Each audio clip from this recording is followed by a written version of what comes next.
Good morning and welcome to the Supreme Court of the United Kingdom. Today we are hearing an appeal in the case of Mr. Efobi and the Royal Mail Group Limited. The appeal concerns allegations of racial discrimination, and the principal legal question concerns the proper interpretation of Section 136 of the Equality Act 2010, and in particular whether there's a burden of proof on the applicant. I will introduce the panel who is sitting today.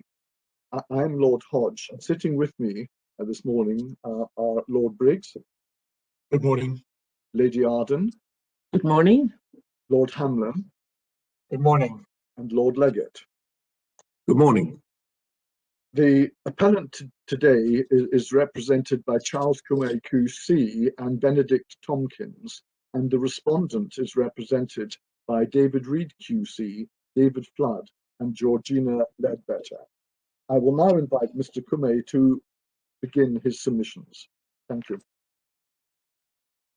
May it please the court, what I'm going to do is just outline the structure of my submissions to begin with. And I really have 5 points. The first is to make some introductory remarks. The second is to address in a little detail how discrimination cases are dealt with in the employment tribunal. Thirdly, I was going to look at ground 1 in some detail. Then fourthly, move on to ground 2, look at that in some detail, and then by way of conclusion, say a very few words about disposal, really a sentence or two. So turning to my introductory remarks, the appellant's written submissions at paragraphs 1 to 5, and that's page 51 in the bundle, explain the rationale as to why a complainant in discrimination cases is given the benefit of a modified version of the normal burden of proof. And I don't propose to rehash that ground. What we say, the place to start, we say, and really to end, are the words now of section 136, subsection 2. And for the court's note, we've exerted that paragraph at page 55 of our submission, page 55 in the bundle, which is our submissions. And it also appears in the bundle at page 383. And we've summarized our 2 grounds at paragraph 6, page 54. And in relation to ground 1, what we say is this: 136 subsection 2 is short and easy to understand. It does what it says on the tin. It provides a neutral burden in relation to the issue of whether there are facts from which a court could decide that a person has contravened a provision in the Equality Act 2010. The meaning is plain. We say we wouldn't be having this debate at all if it weren't for the previous case law and the earlier attempts of Parliament and the courts to grapple with this issue and craft a provision. The real issue from the appellant's perspective is what section 136 sub 2 means in practice for decision making in courts and tribunals. And before we turn to that, I just wanted to consider for a minute what the respondent's submission says about the outlook if the appellant is right. And in order to do that, I invite the court to turn first of all to page 114 in the bundle and look at paragraph 30 of the respondent's submissions.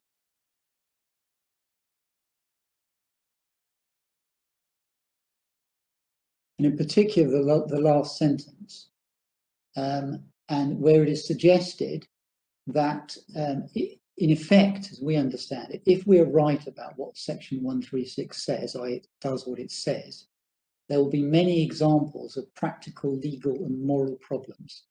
And those are inherent in the decision of the EAT, which upheld the meaning which we contend for. And then similarly, if we go on to page 121, at paragraph 38C, the position described by the respondent is put in more sort of apocalyptic terms. One looks at the end of that paragraph. It suggests, by contrast, at the first stage of Section 136, the first stage of the Section 136 assessment, the field is almost entirely open. What are the acts or omissions on which the claimant relies? What kinds of prohibited conduct does the claimant allege they constitute? And so on. And what our response to these points is simply to say this: what on earth are they talking about?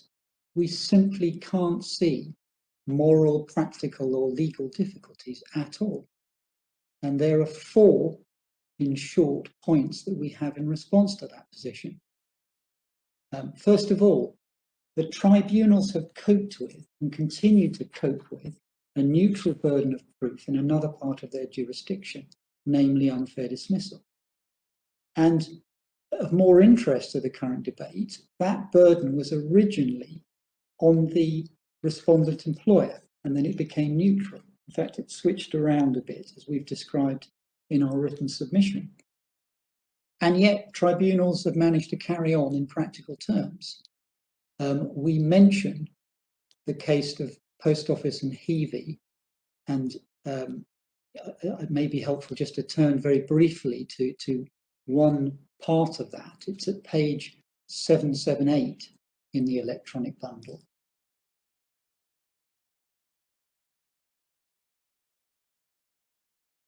Where, in this case, the Employment Appeal Tribunal back in 1980 was discussing the effect of the change from an express burden of proof on a respondent to a neutral burden of proof. And we see that at letter B to C. And the important point from the appellant's perspective is, of course, there was a consideration of what that might mean, but the way that the EAT addressed it and tribunals addressed it was simply to say, well, what in practice does this mean? How do we carry on hearing hearings? And the answer was, well, in fact, we'll carry on much as we did before. There's just a different question to focus on when we come to look at our decision-making process after hearing the evidence. Secondly, we say the tiebreaker function, which the respondents are concerned about, remains in play. It's very simple. Under the new Section 136, subsection 2, if there are no facts found by the tribunal of the type mentioned in that subsection, then the claim fails. That's it. So it still works as a tiebreak. Our third point is this. Section 136, as it appears now, is a change of emphasis in the analysis or the reasoning process of the tribunal after all of the evidence has been heard. And we've explained in our written submissions, I won't, unless it's helpful, go to it. For example, if one looks in the Eigen case at paragraph 19, that's page 636 in the bundle, that makes clear that under the legacy provisions, and it's no different now, the tribunal has heard all of the evidence. There's no question of a split trial before it comes to deal with the issues which are affected by the burden of proof provision. Yes, my lord. Suppose there's uncertainty about whether something is a fact or not. There's a dispute, let's say, about whether somebody made a remark at a recruitment interview, and the tribunal has to decide whether that remark was said, so whether that's one of the facts from which it could draw an inference. It has to decide that by deciding whether it's more probable than not that the remark was made, doesn't it? It does, and if it decides it was more probable than not that it was made, then that's probably not the only issue, but as part of the consideration of subsection 2 and 136, that is proven. Yes, so if that's one of the matters that the claimant is relying on, the claimant has to prove it on the balance of probability. And I have great difficulty at the moment seeing what the difference is between this arrangement and how the previous one in practice. Since if you allege something, you're going to have to prove it on the balance of probability, and I can't see the difference that results. It all seems to be much ado about nothing. Well, yes and no. I to a very large extent, I agree with that. That's the point that I was just about to make, is that this isn't a radical change.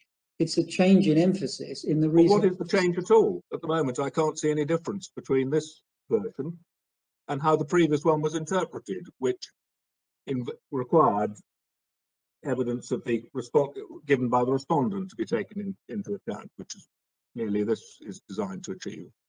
Well, we say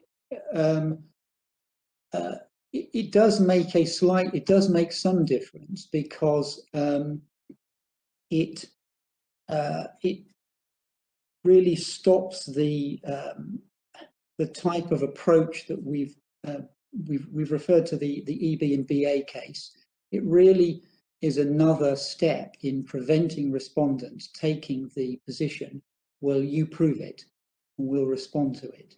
So it changes the emphasis there, and it stops, in particular, what we say happened in this case was the tribunal simply sitting back and saying, well, you need to prove it, the evidence isn't here, and since you have to prove it, your claim fails. We say it's not a radical change, but we say by recasting the question in a neutral way to simply, is the fact proven, you prevent that type of thinking. And the reason we say that's important is going back to the information asymmetries that we talk about at the start of our written submissions. I can try and explain that more, but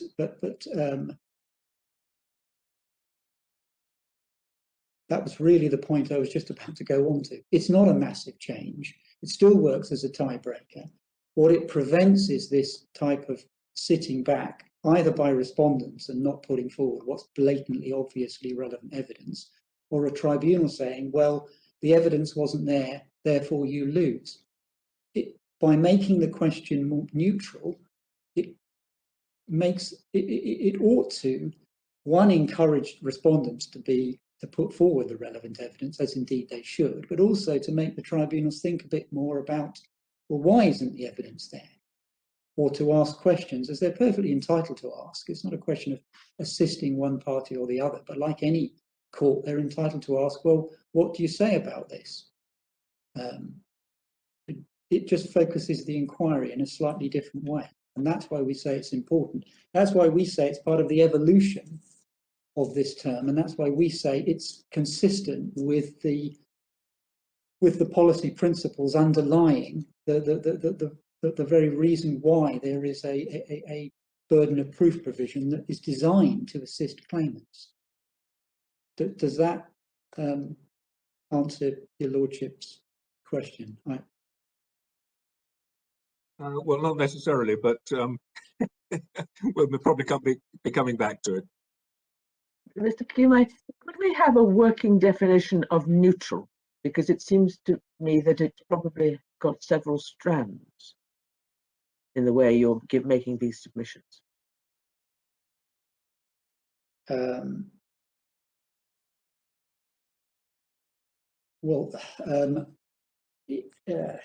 way I would,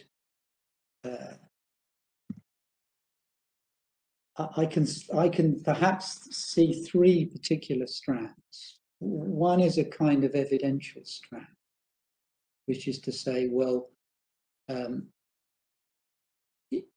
if there's a burden on a particular party, that might, and in fact it doesn't even under the legacy provisions, as we saw, as is clear from Madarasi, but it might have informed who was supposed to produce evidence on a particular topic. So there might be an evidential strand. In fact, even under the previous law, that had gone away because Madarasi recognised that it didn't matter whether the burden was on the claimant or not. What mattered was all of the circumstances, all of the evidence, and the tribunal was to take that into account at the first stage. There's an exception which is part of ground 2, which we say isn't actually an exception, but that's the kind of evidential strand, and therefore a neutral burden in that sense is, in terms of the evidential strand, is simply to recognise that it doesn't matter who has to produce the evidence. The question is the evidence there? And in a neutral sense, as I've said, it might encourage respondents to make sure the relevant evidence is there, and tribunals to ask, well, where is this evidence? But aren't you confusing burden of proof with duty to adduce evidence in that submission? And you've obviously got to give us the other strands. I don't forget about the other strands. But you're running into burden of proof, a duty to adduce facts to enable you to draw an inference that if the party on whom that duty on your submission lies fails to produce the evidence, then an inference will be drawn in favour of the other party. So I'm just asking really on this point to clarify that what you're there talking about is the duty to adduce evidence, not the burden of proof. I would accept that, yes, my lady. I did, slightly in my defence, I did say one might see that as a strand, but in fact it isn't, and then talk too long about it. The other strands are this idea of the operation of the burden of proof provision as a tiebreaker. And what we say is that still works even if one says that the burden is a neutral one, because we say either an issue is proven or it is not. Again, it's not a huge change, but that one is simply sat there as the tribunal saying, well, are these facts proven to me? Rather than if there's a burden on a particular party, looking to that party and saying, well, have you proven these facts to me?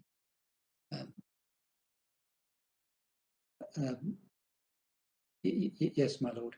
What would be helpful to me to focus your submission on the burden of proof is you set out very helpfully in your case, paragraphs 14 and 15, the key provisions of the old law, if you like, the decisions in Egan or Hyton, I don't know how it's pronounced, and Madarasi, what they could say.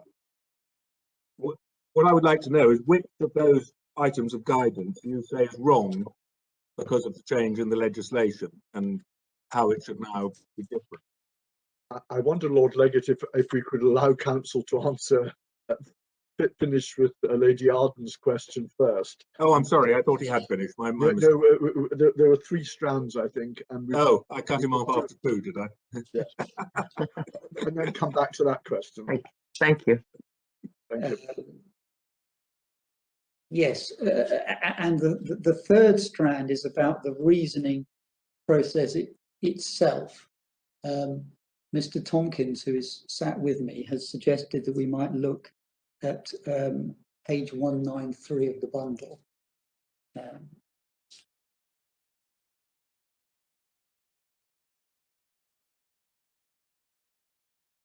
And look at paragraph 78, which I believe deals with this. This is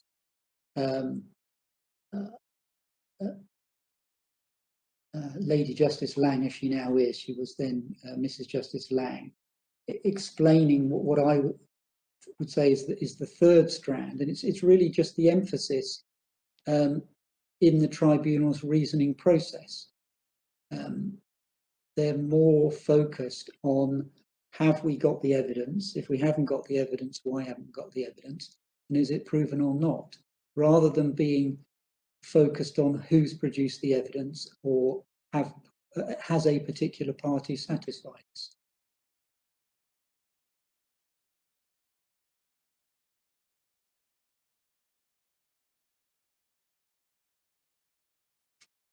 Mr. Kume, can I just, as it were, ask you about that answer?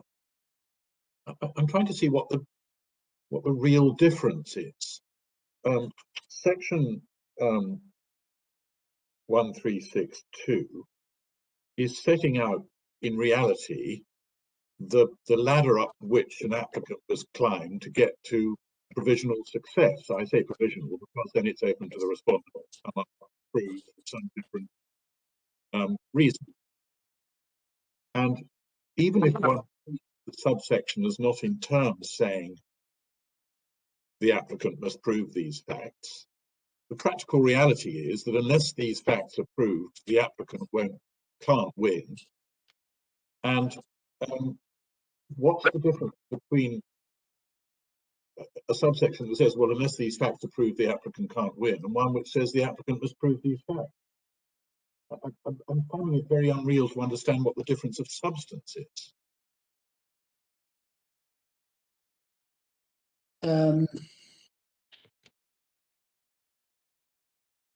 I wonder if it might be helpful to look at the decision.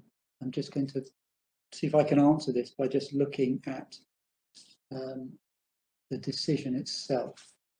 What's the page number?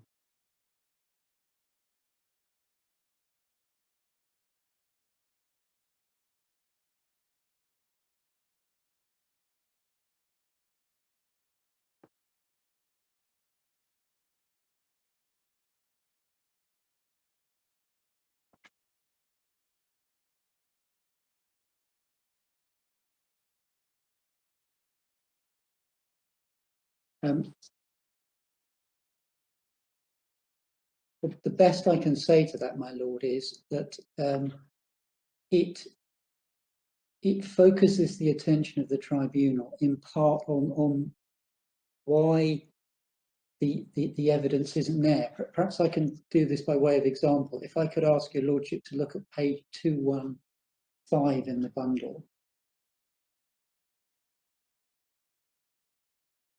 And we're now in the tribunal liability decision. I was going to come to this later.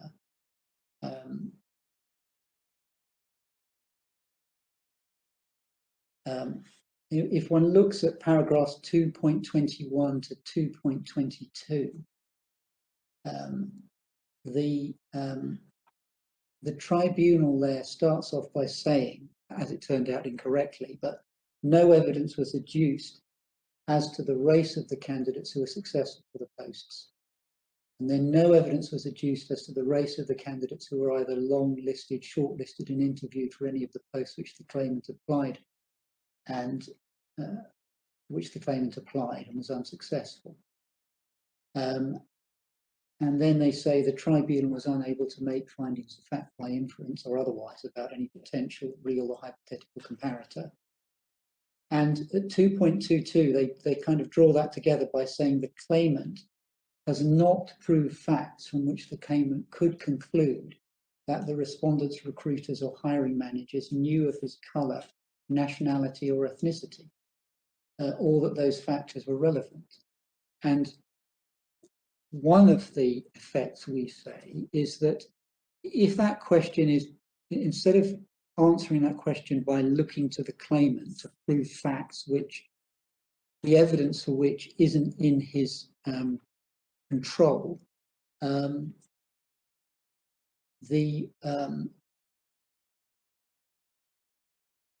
if the tribunal is asking the question in a more neutral way, are there facts, then they can't simply answer it by saying, well, you haven't turned up with them.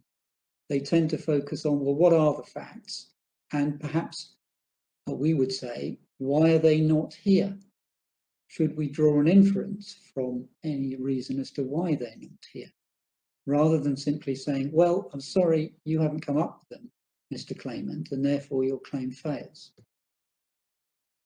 That, in my submission, is a different approach. It's not a massively different one, but it is a different approach. You might say, well, in this case, it wouldn't have made any difference. But we say, well, that's not always going to be the case. There will be cases where there is the reason why the evidence isn't there, and the respondent seems to accept this in their submission, would give rise to an adverse inference. And that was more easily done in my submission, where the question is a neutral one. I mean, we say it's a procedure or a process point. It's about making sure that all of the relevant evidence is before the tribunal, and not allowing a party to sit back and wait and see if the applicant has the gumption to call for what is obviously relevant evidence.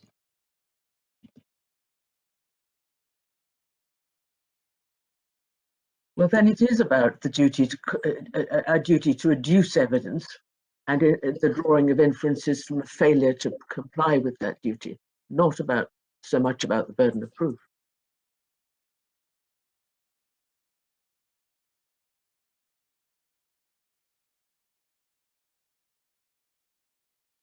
Well, that may be so, but it still has an impact on the burden of proof.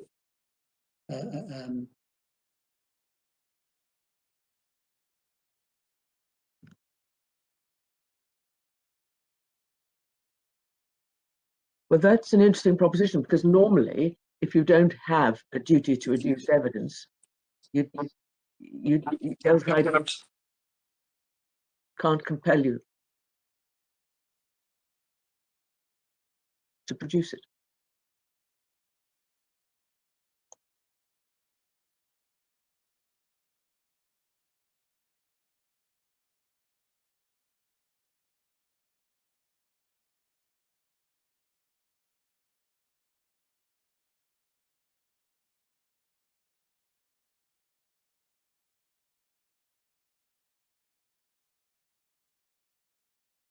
So I think that what we're saying is it's not necessarily about whether there's a compulsion to prove the evidence. If the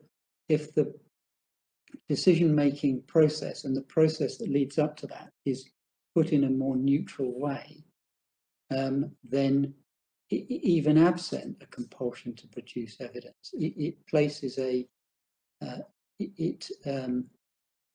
puts a premium, as it were, on the respondent. It's going to be typically respondents making sure that the relevant evidence is available. For the tribunal asking, well, where is we need this evidence to decide these issues.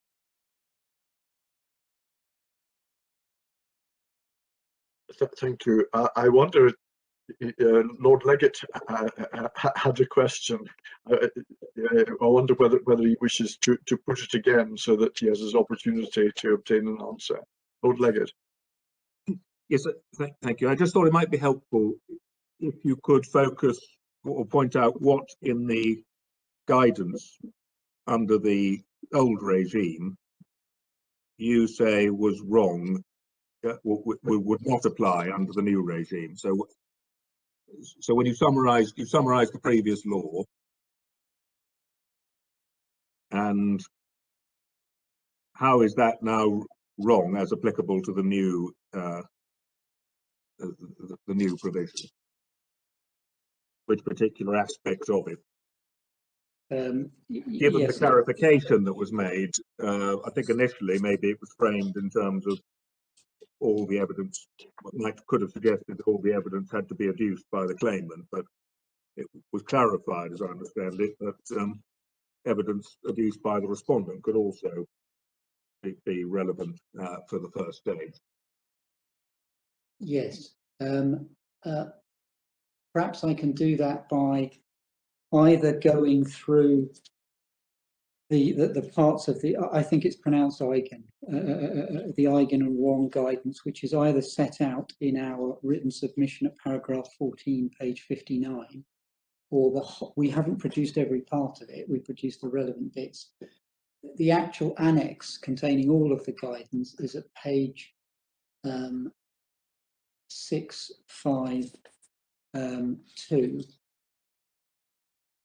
So if we sort of work through that paragraph by paragraph, and perhaps I can indicate where we say that this guidance is no longer correct. Starting with the first paragraph, first part of that, it is for the claimant who complains of sex discrimination to prove on the balance of probabilities facts from which the tribunal could conclude. That first sentence ought to be changed, and we say it is ought to be recast, and perhaps say it is for the tribunal to decide if facts have been proven of this type. So we would say that part ought to be changed. Subparagraph 2, which says if the claimant does not prove such facts, he or she will fail. Again, we would say that ought to be recast to simply say if such facts are not proven, the claim will fail.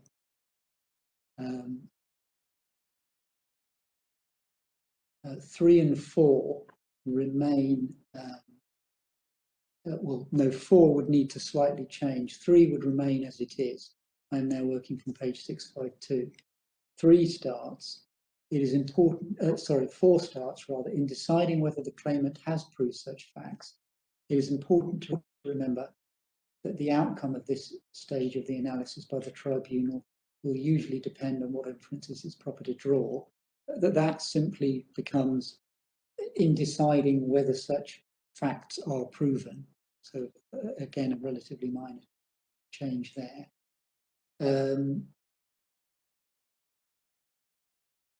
5 would seem to be unchanged. 6 would seem to be unchanged. 7 would change for a different reason, namely that the mandatory statutory questionnaire procedure is now defunct. It's simply a voluntary one. But apart from that change, the same logic of taking account of the failure to engage in that voluntary process would be relevant.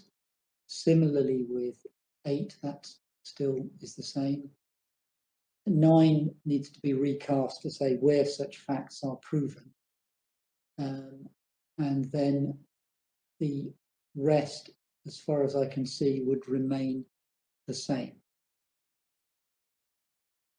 So is the difference between the active and the passive that the respondent might prove facts from, as well as the claimant, from which conclusions could be part of the basis?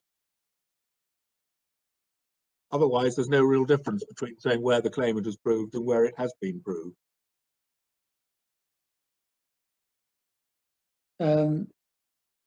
I'm not sure I understand that, because I don't understand how the respondent will be proving facts. They would be. Well, I'm not sure either, but what I'm trying to get at is what difference does it make to phrase it, instead of saying where the claimant has proved facts, to say where facts have been proved? By whom? Well, by the evidence that's been put forward by both of the parties.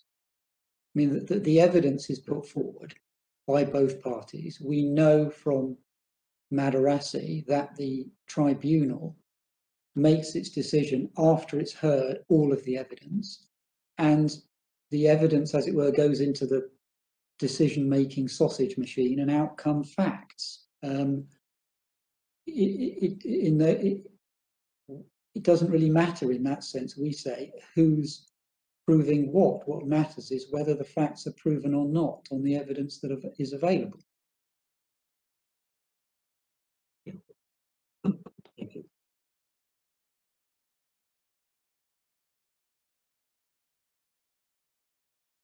Thank you very much. I think we should let you develop your submissions now. Thank you. Thank you. I was yes, my lord. I think I've actually dealt with the points about we say it isn't it's not a radical change. It's not a fundamental change. Radical is not a word that was used in the EAT decision. It's certainly not fundamental. We say it's an incremental and evolutionary change.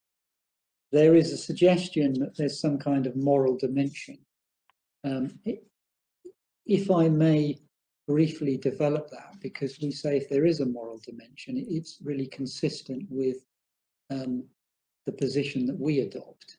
And I wanted to do that by reference, please, to some of the material in the white papers.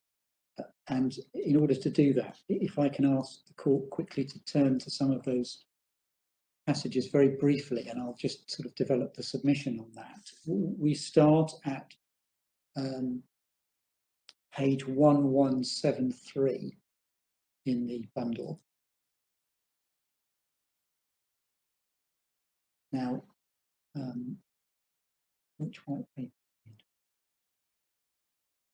Here, I think we are in fact, the white paper in relation to the bringing in of the proposed bringing of the Sex Discrimination Act, even though it's talking about a paper by the Race Relations Board. The reason for that is that was a tremendously important paper. We've converted to it in our written submissions, and we rely on paragraph 17 and paragraph 19, particularly 19.4.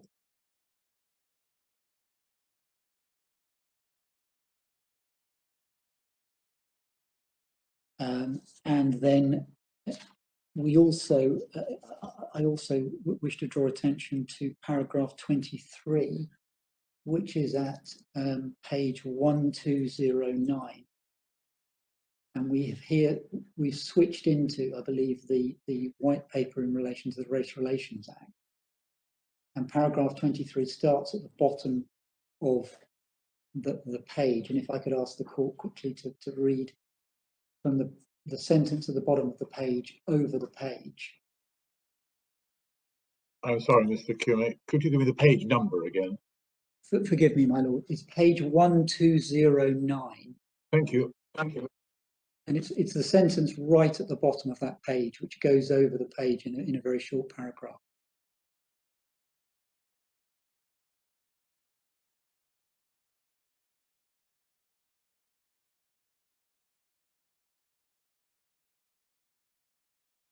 And then finally on this point, I wanted to briefly look at paragraph 124, which is at page 1196, please.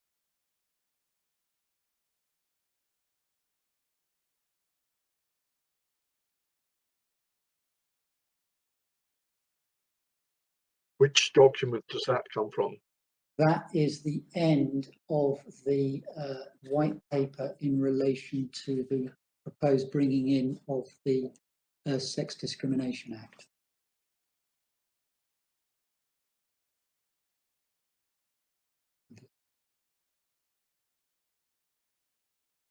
Yes. And what we derive from these points is, if there's a moral dimension, the appellant contends that it's really like this. Unfair discrimination is unjust. It strikes at the rule of law, it's wasteful, and it damages not just the people who are subjected to it, but it damages the whole of society. And the purpose of the equality legislation from the very beginning was avowedly social engineering, the idea of changing attitudes. And so from that perspective, what we say is, what does it really matter whether the claimant or any particular party has to prove whether there's a prima facie case? Surely what matters is whether there is a prima facie case that requires answering. So that's why, and another reason we say, even from a moral perspective, this evolutionary change is consistent with the moral purpose of the legislation. There's no dispute that the change needs explaining. I could just briefly finish my introductory points. Even if you take the respondent's position that the law has not in fact changed, the Court of Appeal in Ayodele sought to explain the change, and we'll return to that later. We don't accept that reasoning, but we understand that the respondent adopts that. It's also important, we say, to note that although the EU law features in the legal history, the position that the appellant adopts is that it's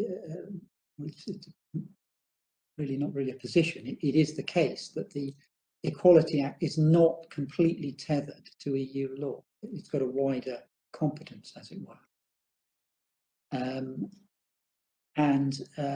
In any event, as Lady Justice Lang pointed out, all of the directives, all they do is simply set a minimum standard.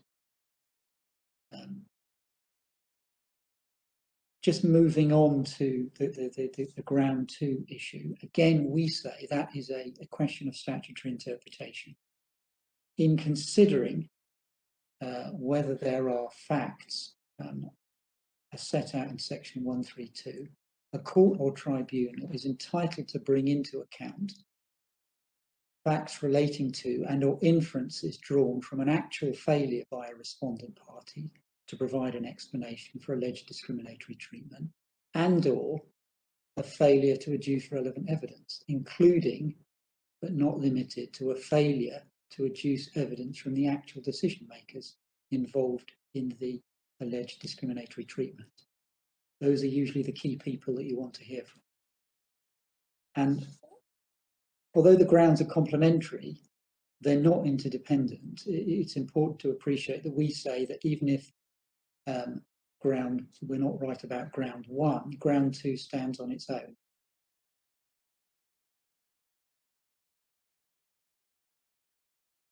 Can I now move on, please, to, as it were, the sort of second head of my submissions, which was to think about how discrimination cases are dealt with in the tribunal. And the reason it's important to develop this is because we say this is crucial, not just in answering the points that the respondent makes, but to understand what the practical effect of what we say, section 136, doing what it says is, namely that it has an impact, perhaps not a massive impact, on the final reasoning process. It isn't going to affect the process leading up to that necessarily. And I wanted to just take a moment to explain how tribunal claims work, because there's this suggestion in AUDEL and also in the respondent submission that we saw that somehow, if section 136 stands as it is, somehow that claimants are going to be turning up saying, well, I've got some allegations, I've got some assertions. There's going to be no clarity as to what the case is, and then somehow they're going to expect, since they don't have to prove anything, their claim's going to succeed and the sky will fall in. It doesn't work like that, and it's not going to work like that if we're right about section 1362. So if I can just take a moment to go through what happens. In the tribunal, even before a claim starts, there is a mandatory requirement to undergo conciliation. So unless you've been through conciliation mediated through ACAS, you cannot submit your claim to a tribunal. So at that stage, obviously, there is going to be, not in a pleading sense, but a clarification of what the issues are and what is being claimed. Otherwise, you can't have a sensible discussion. If the conciliation fails, a claim can be submitted on what is called in the jargon an ET1, and for the court's note, the appellant's claim form in this case is at pages 232 to 246. I'm not going to turn to that because presumably it's been looked at. Of course, I accept that there are no formal rules of pleading in the tribunal, but that doesn't mean that it's a kind of formless void and a free-for-all, even under the legacy provisions or now. It's just not like that. There's a very active case management process in the tribunal, which has been developed over a period of 20 years, going back to Court of Appeal and EAT authorities, particularly in discrimination cases, saying, unless there's active case management, you're not going to be able to do justice in these cases. And that starts right at the beginning when the claim is submitted. The tribunal rules mandate there has to be an initial consideration of the claim by an employment judge. And if there's no arguable claim, the claim gets binned, it gets dismissed. If there is an arguable claim, then again, the judge is mandated to do one of two things. For either issue a case management order, i.e. some standard directions. Now that tends to be for straightforward cases like deduction from wages claims. Or what typically happens in a discrimination case is that the case management order issued is to convene what in civil procedure would be a case management conference, CMC, but in the tribunal is called a preliminary hearing. And that is the stage at which the claim should be clarified.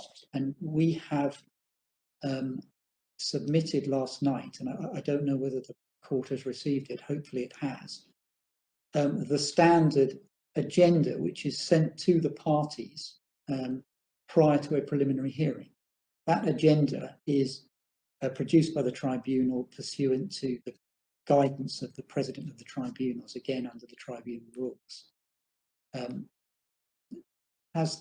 I ask, has the court received that document, please? It's a very short document, but it's familiar to any civil practitioner. It's saying, what are the issues here? Who are the witnesses going to be? What evidence needs to be produced? And those are the questions that will be addressed at the preliminary hearing. And typically the way that works is that, particularly with an unrepresented litigant, the employment judge will take the lead on that process at the preliminary hearing. If there are represented parties, they will often produce the list of issues themselves. But in an unrepresented litigant case, the employment judge takes the lead on that, not, I emphasize, because they're stepping into the arena or assisting a party.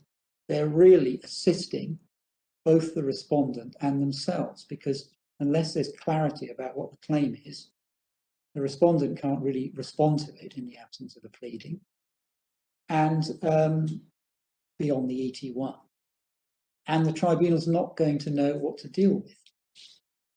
And that's key, we say. Then the tribunal process is much like civil litigation. There's a normal there's a normal disclosure process. There's a strikeout jurisdiction, which uses the same test as in civil litigation if there's no reasonable prospect of success. There is a provision for the exchange of witness statements. There were witness statements in this case. There is guidance on what the witness statement should contain. There is an overriding objective in Rule 2, which is not in exactly the same terms as the one in the CPR, but it's in very similar terms, requiring that the parties cooperate with the tribunal and themselves in furthering the objective of justice, including equality of arms. So insofar as it's suggested that the change in section 136 somehow means that by the time you get to the hearing, the tribunal and the parties would have no idea what's going on, or it's not clear what the tribunal would be directing its attention to when it considers whether there are facts proven, that's just completely not the case. It's always going to be clear in a normally managed discrimination case what the issues are, and therefore all that is happening is that at the end of the evidence, when the tribunal comes to make the decision about those issues, instead of saying, has the claimant proved this, they're simply saying, well, are the facts relating to these issues proven or not?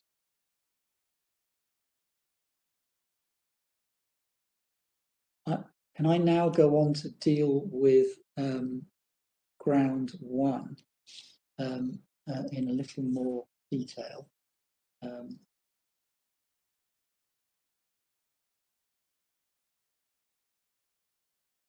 I really had sort of 3 points that I was going to cover in relation to this, one of which I'm now going to take very briefly.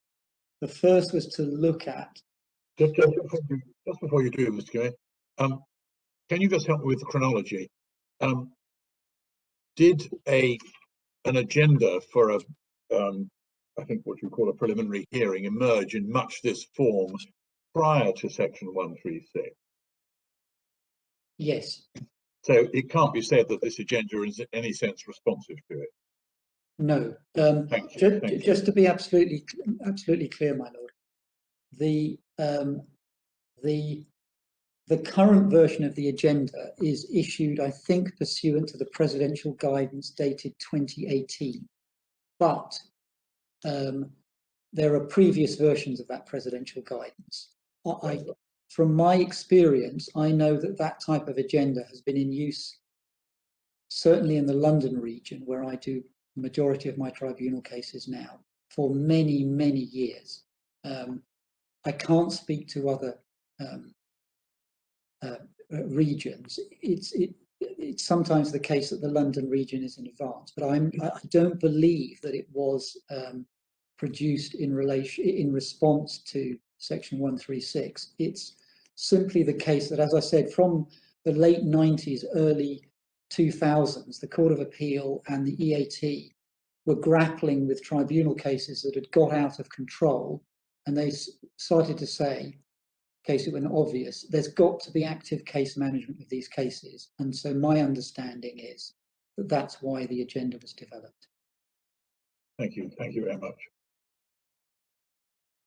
Just turning to dealing with ground one in detail, I really had three, as it were, points under this head. The first was to look at the previous case law. The second was a closer look at section 136, and then finally to sort of sweep up by looking at what went wrong in the tribunal reasoning in this case. Now, in relation to the previous case law, I'm going to skip over this very briefly for two reasons. One, since we say, look, you can just read section 136 and it tells you what to do, it's not necessary to trawl through all of the previous case law. There are only a few points of emphasis we wanted to get from that. The first is that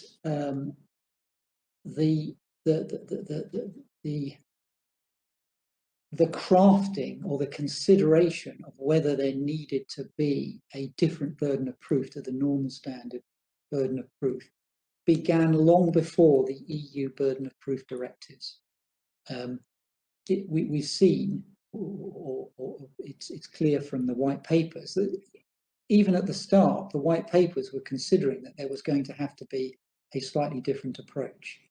Then we had, and I'm not going to take the court to them, if I can be forgiven for that, because they're dealt with in our submissions. We had a succession of cases, a bit like a sine wave in relation to how the issue should be dealt with. There was the Kana case, and then the very important King and Great Britain China Centre case, which dealt with, well, what was the proper approach here?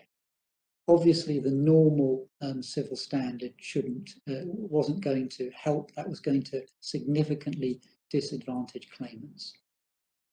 The importance of King and Great Britain China Centre is that the guidance, which appeared in Barton and then reached its final form in the Iden case, really, in large part, came from the King and Great Britain China Centre decision in the Court of Appeal.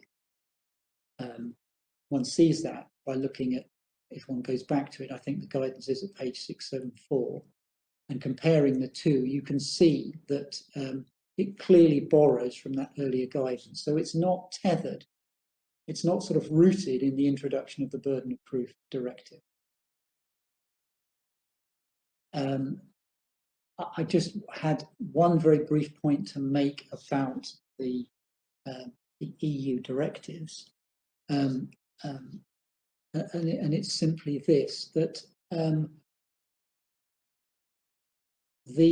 if one looks at the policy imperative underlining those, it's entirely consistent with the current version of section 136. And I take as an example, for example, the race directive at page 513 of the bundle, please. And if I could ask the court to look at the recital number 15 and 21. I've taken these as examples. I say if you actually go through the other directives, you'll see that the recitals are in roughly the same terms. Particularly 21, for example, which says the rules on the burden of proof must be adapted when there is a prima facie case of discrimination. And for the principle of equal treatment to be applied effectively, the burden of proof must shift back to the respondent when evidence of such discrimination is brought. And we say the language there is consistent with section 136. It's simply saying, is there a prima facie case? And the solution adopted, I accept, in the directive is to say, well, the burden is on the claimant to prove that. But our point is, well, the underlying policy is simply asking the very sort of neutral question, is there a prima facie case? One solution to that is to turn to the claimant to prove it, but it doesn't have to be that way. Next, so that's really all I've got to say, given the way that the time is going in relation to the historical position. The rest is set out in our written submission. Next, I wanted to turn to look more closely at the wording of the text of section 136 itself. One way to do that is actually to start by looking at the previous sections. And for example, if we look at in the Racial Relations Act, previous section, which was section 54A sub 2, that's at page 488 in the bundle.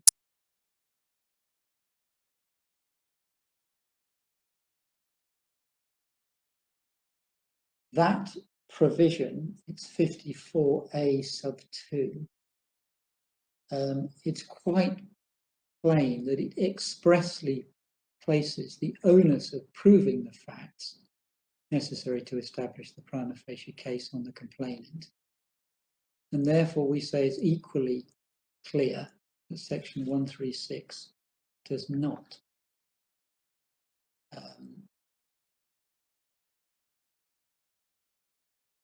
If we, there are various points that perhaps we can deal with by way of, in a preemptive way. I think I've already noted the Equality Act 2010 is not just a consolidating statute, as we've made clear in our written submission, and one sees this at the preamble, page 394 of the bundle.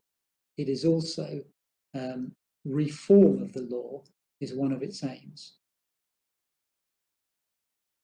And in our written submission for the court's note, we deal with the relevant case law, what we say is the relevant case law and statutory interpretation at page 72, paragraph 31.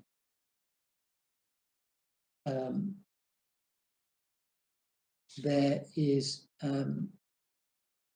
there's a clear change to the passive voice. There is there's really no sound basis, we say, for applying the approach in Ayodele, or the Ayodele comes perilously close to, of simply saying, well, we can look at the previous case law. It's that the wording of the section is different, and so it needs to be looked at on its own terms. And as a counter example, we point in our written submission at paragraph 32 to the difference, the contrast between the way that section 13.1 of the Equality Act uses exactly the same syntax as the earlier sections, and we've taken as an example section 1.1a of the Racial Relations Act. The change in the wording is because, whereas the Racial Relations Act obviously dealt with a single protected characteristic, in 13.1 of the Equality Act, the section is now drafted to accommodate a long list of protected characteristics, but otherwise the syntax of the section remains exactly the same. So there we say it would be perfectly acceptable to simply adopt the previous case law. But where there's been a change in wording, we say that isn't the appropriate approach. And indeed, Ayodele, as I've said, seemed to implicitly accept that because it sought to explain the change in wording. I mean, the Lord Justice Singh described it as a tidying up exercise. We don't accept that, but the need to explain, we do think is the right approach.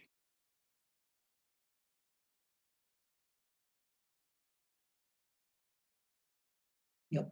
So I think perhaps maybe I can just say a few words on why we say the approach adopted in Ayodele was the wrong one. In order to do that, we need to look at paragraph 103 to 105 in the Ayodele decision, which is at page 549 in the bundle, please.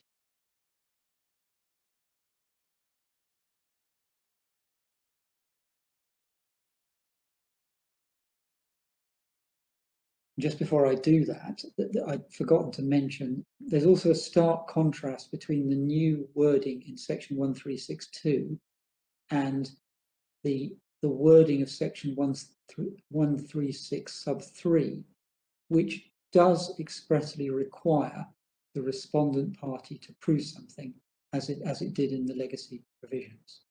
So if that was to have been retained in the earlier subsection, it's difficult to see why it didn't appear there, but it doesn't.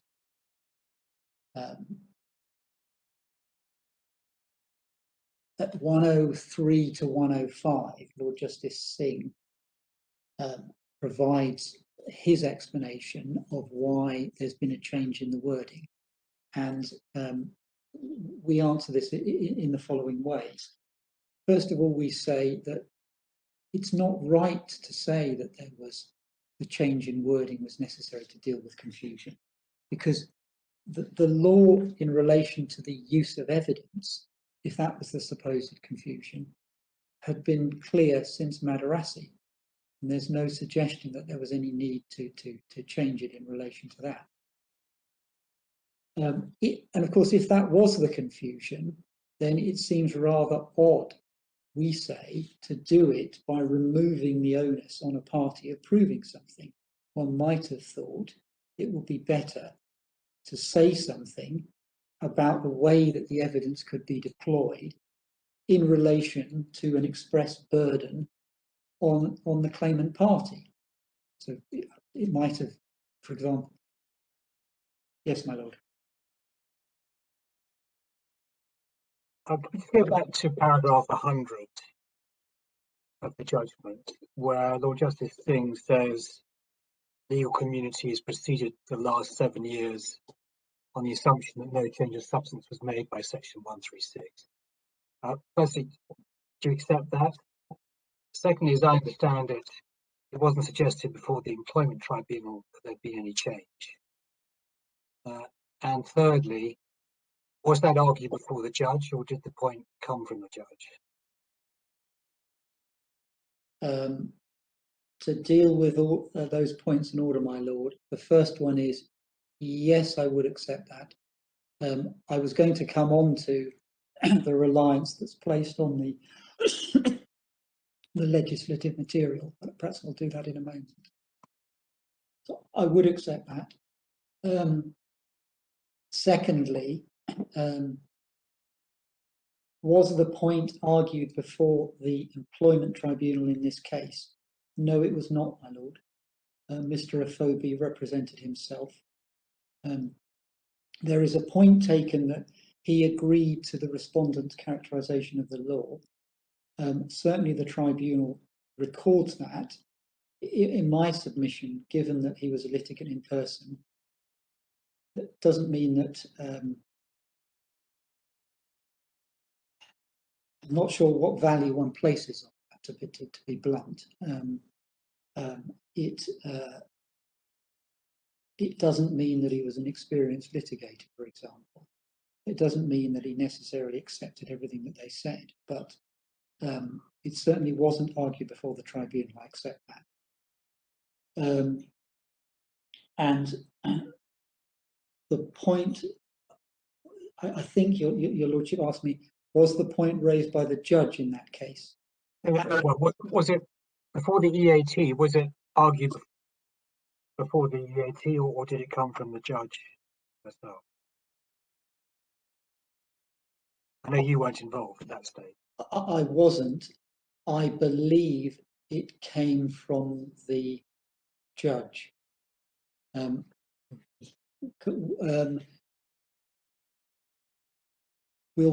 Mr. Tompkins is just checking the decision. From recollection, I believe it came from the judge, and that it wasn't argued. Thank you.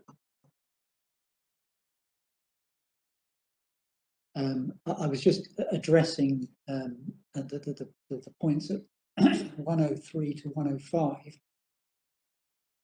And I just said, well, if it was to deal with a confusion about evidence, why not make that clear? Why not say the claimant has to prove facts and brackets? In doing so, evidence from any party can be relied upon. If that was the confusion being addressed, that would, in my submission, have been a much simpler way to deal with it, rather than apparently removing the burden, removing a reference to a burden on the claimant to prove facts, and when, of course, the confusion is supposedly about evidence.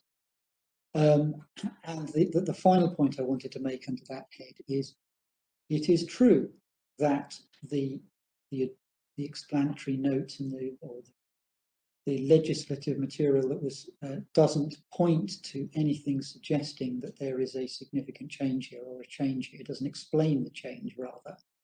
But that, in my submission, cuts both ways, because there certainly isn't anything. The other way to put that is, there certainly isn't anything supporting what Lord Justice Singh says and what the respondent adopts, namely this was some kind of tidying up exercise to deal with some sort of confusion. There's nothing to that effect either.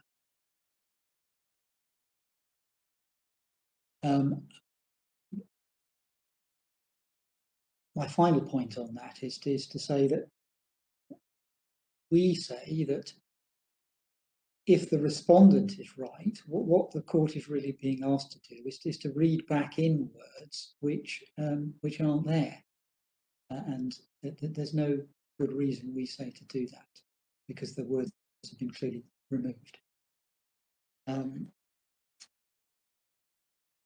I think I've just got time before the break to deal with the final sort of head of submissions under this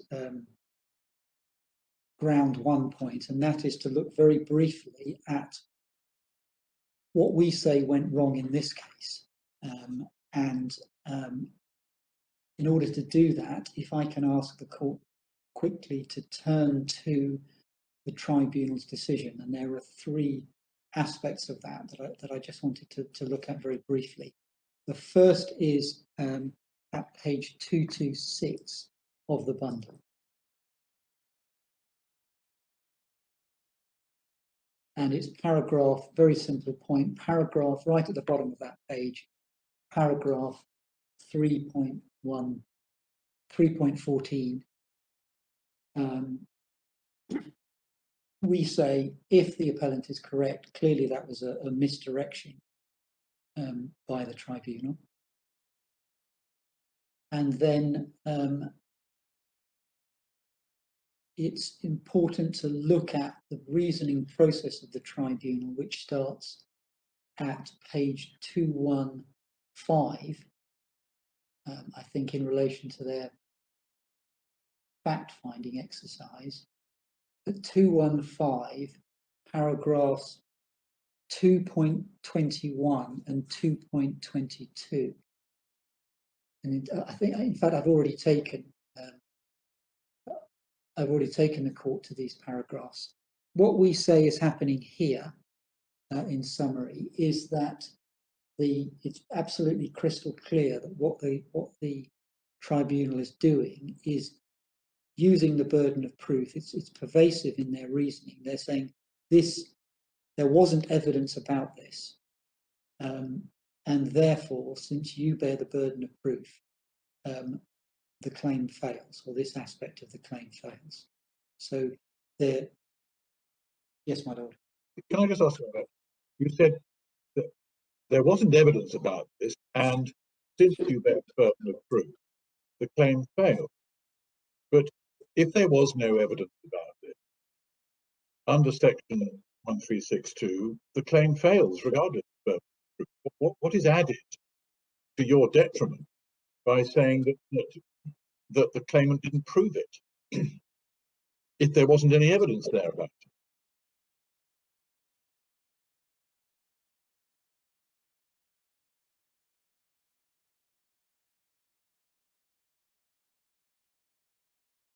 Well, depending on the case, perhaps not very much.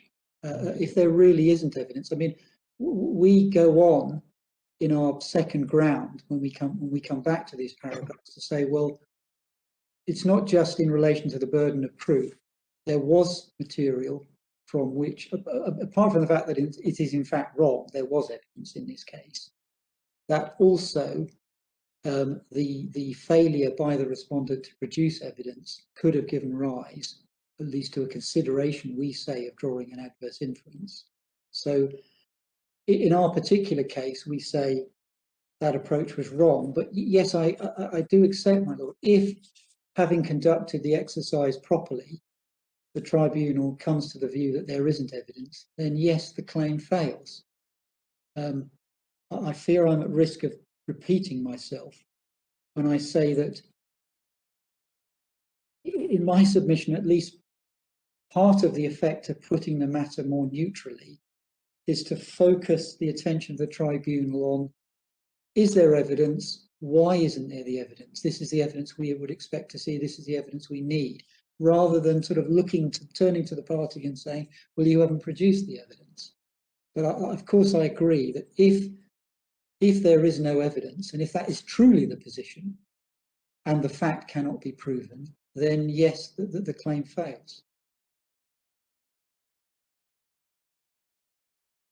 Does that answer your lordship's? Well, I'll do what I can with it. Thank you. Yes, my lord. It's in paragraph 2.22. Instead of saying the claimant has not proved the facts, the tribunal has said it has not been proven. It's not been proven on the balance of probabilities. Facts. No facts have been proven on the balance of probabilities from which the tribunal could conclude. Would there be anything wrong with that? No, if that truly represented the position, because we say on our ground too that wasn't correctly the position in this case. But if, having approached the matter correctly, the tribunal reaches that view, then yes, I accept what your lordship says. Very much, yes. It is one way of looking at it that although the burden of proof and the evidential burden are different concepts, if it says the claimant has the burden of proof, you might think that the claimant has a burden to adduce evidence to show that, and if he doesn't produce evidence, his claim will fail. And the purpose of this change, perhaps, is to make it clear that even though the burden of proof hasn't in fact really changed, because if you want to rely on a fact, you're going to have to prove it. It's making it quite clear that there's no evidential burden on the claimant, and that the claim can't be rejected on the ground of a failure to produce evidence to show something.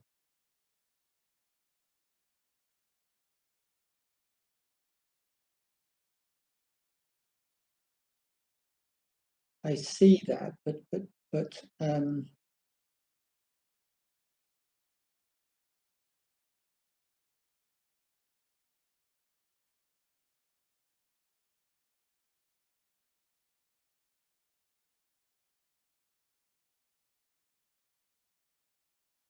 I see that, but in my submission, it still goes a little bit further than that, because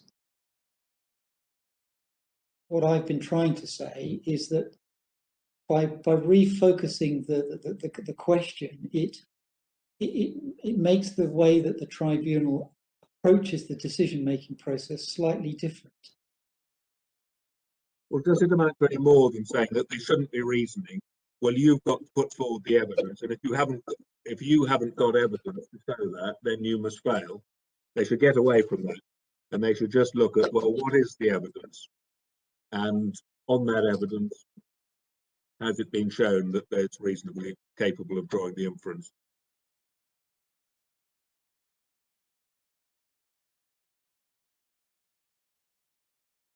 I think that the answer to that question is yes. I believe that's what I've been trying to say, my lord. Yes. I don't know if that's. I don't know if that's to me or not, but that does seem to me to encapsulate our position. Thank you. I appreciate that I should be stopping now. Only if this is a convenient place in your submission to stop. If there's something else you want to stay on this head, we can continue to let you complete that. Thank you, my lord. There's, I think, just two more sentences, really. I might as well just finish this point. There was one other paragraph in the tribunal decision that I wanted to draw attention to, and it's paragraph 4.2, which is at page 228.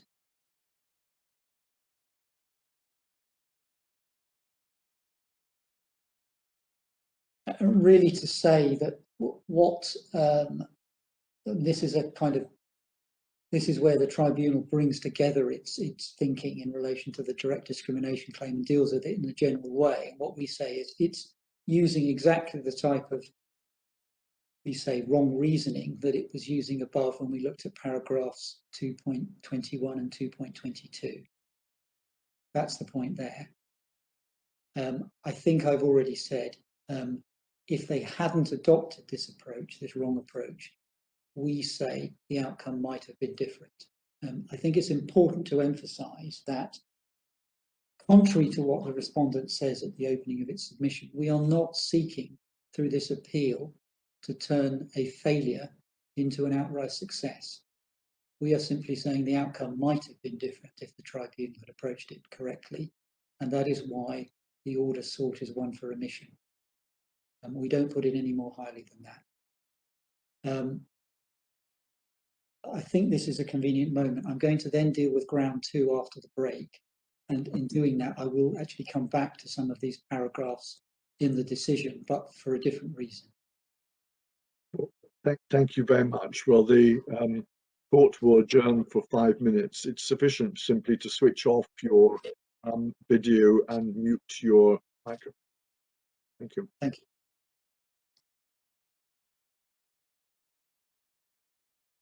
I'm going to turn to the deal with the second. If you now wish to resume your submission, thank you. I'm sorry, my lord. That's okay. Forgive me. I'm going to turn to ground 2 in detail. And there are really two parts to this. The first is to look at, as I said before the break, very quickly how the tribunal dealt with the claim and some additional criticisms we have. And then to look at the legal principles, which is divided into 2 sections.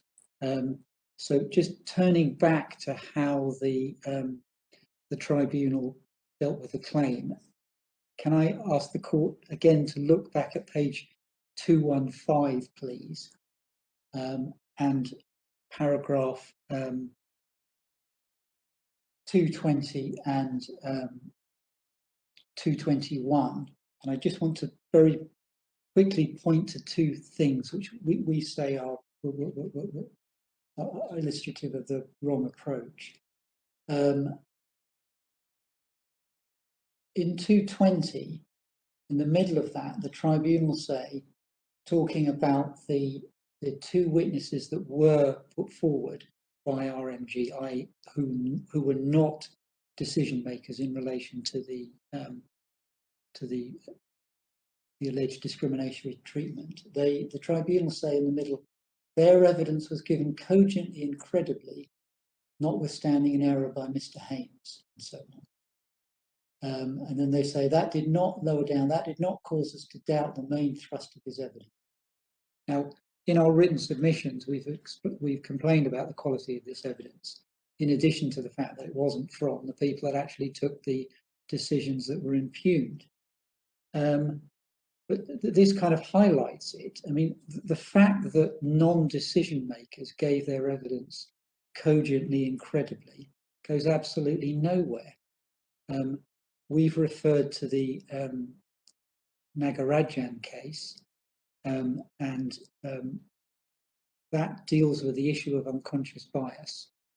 It's at page 738 in the bundle. We'll perhaps come to that in a moment, but it's quite clear that a person can make a discriminatory decision under the influence of unconscious bias, and therefore they're not aware of it, and therefore they can give perfectly credible, honest, and cogent evidence about how their decision was not affected by discrimination, and yet analysing all the evidence, as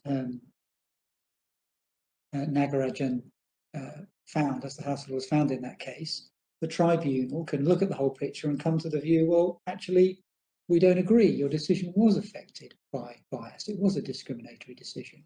So if the actual decision makers can give cogent, credible evidence, which a tribunal is titled in effect to look behind, it emphasises just how pointless it was to observe that the non-decision makers were giving cogent and credible evidence. And then if one looks at paragraph 2.21,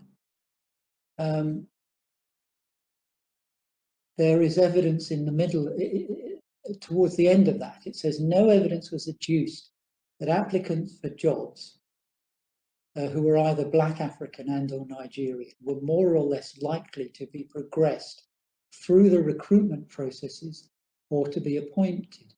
Now, that is, we say, pretty gobsmacking. Well, the tribunal is alive to a very important piece of evidence, and that is, even where a complaint is about non-appointment, it may often be important to look at whether there's bias in the selection process.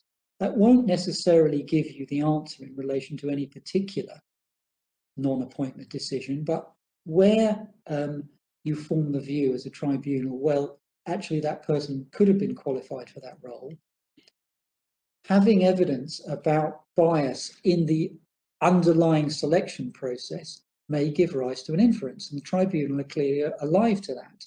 But what's striking is that we know that this organisation was collecting such data for equal opportunity monitoring. Indeed, it was the basis, part of the basis, for Mr. Efobi's indirect discrimination claim.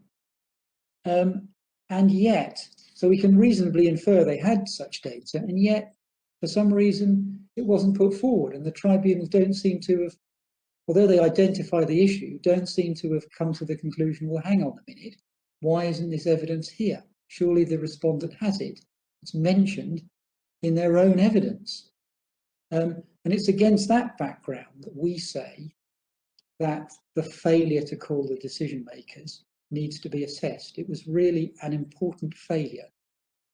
Even if the equal opportunity monitoring data hadn't been produced, we know from the tribunal decision, it's paragraph 2.61, that the decision makers were involved in the long list to short list decision.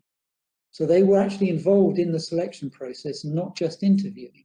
So they could have been asked directly about these things. And of course, their absence meant that they weren't.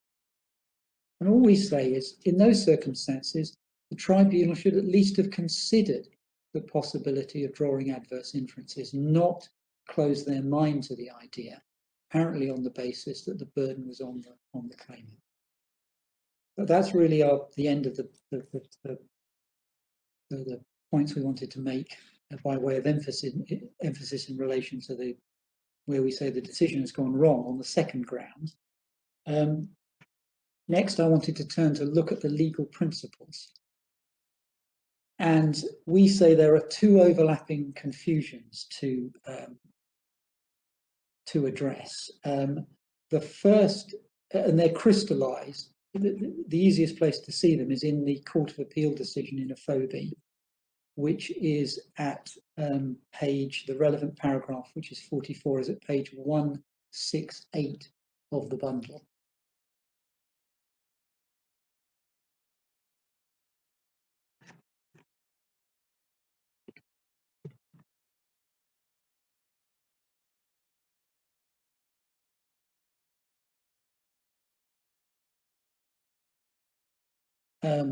And it's really the material towards the end of that. I mean, as to the start of that, we say it was just not fair to put the onus on it. Even if he had understood the law, it doesn't mean that Mr. Efobi was an experienced litigator.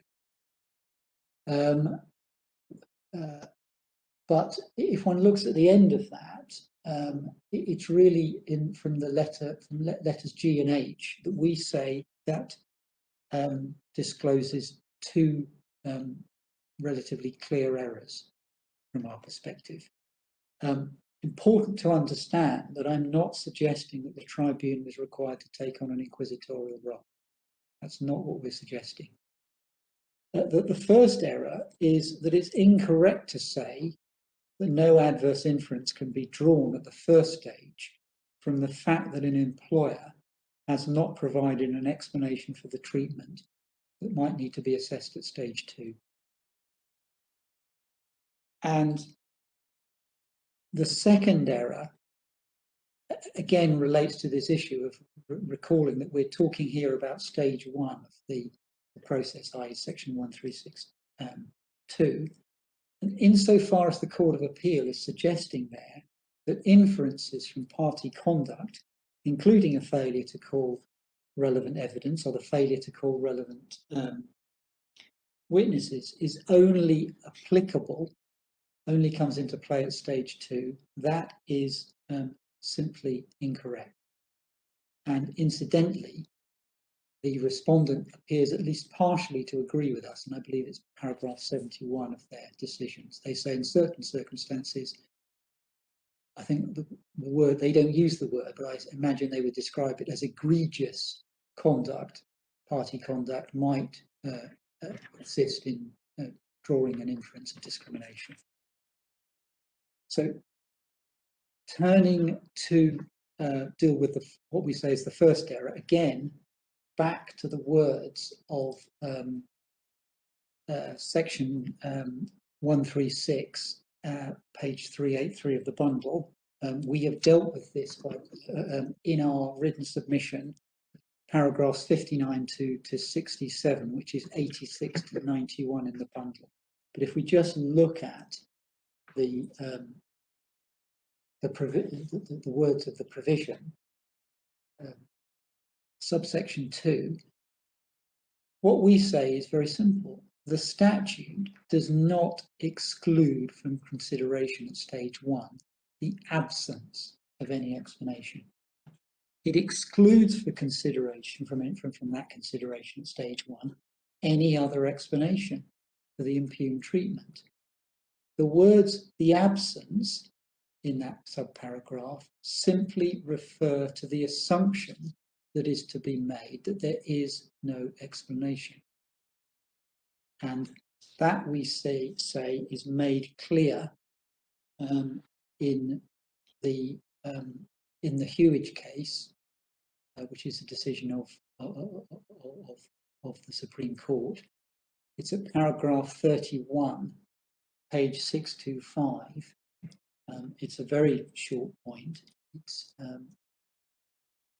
simply that Lord Hope there was at that point looking at the Eigen and Wong guidance, says on page 625 to letter F, the assumption at that stage, in other words, the first stage, in other words, is simply that there is no adequate explanation. It's merely an assumption that is being made. It doesn't require the tribunal to ignore reality at first stage. And we take that up in the Eigen case at paragraphs 20 to 21, which is at page 637 of the bundle. And if I could invite the court to read, it's really paragraph 21 and then into paragraph 22, which is key.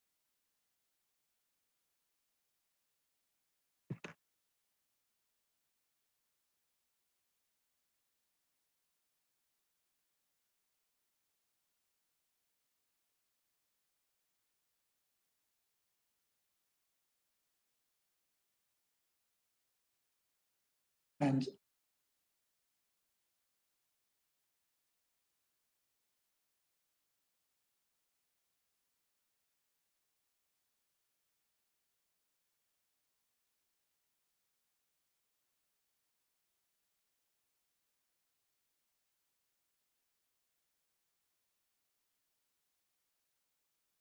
the appellant's point is simply this: it's crystal clear from that, and particularly the start of paragraph 22, that the Court of Appeal accepted the position that the tribunal is entitled to take account at the first stage the fact that the respondent has given an inadequate explanation, i.e. that fact, not to delve into the detail of it, the content of it, but it to take a notice of the fact that there is an inadequate explanation.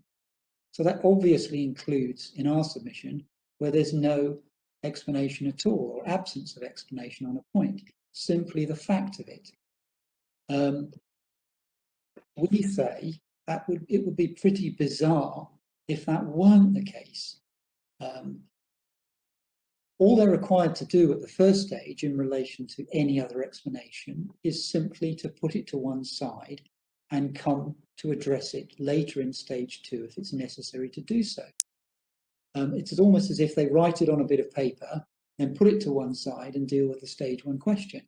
But if they know that there is no other bit of paper to look at, as it were, if they know that there's nothing they're going to turn to at stage 2, that's a fact which they're entitled to take account of at stage 1. And that's absolutely clear from the Court of Appeal here.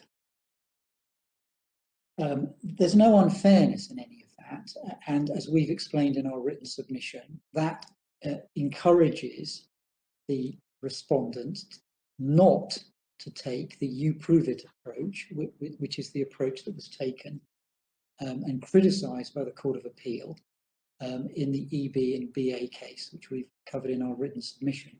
The relevant paragraph of that court's note is paragraph 52 of the EB and BA case at page 604.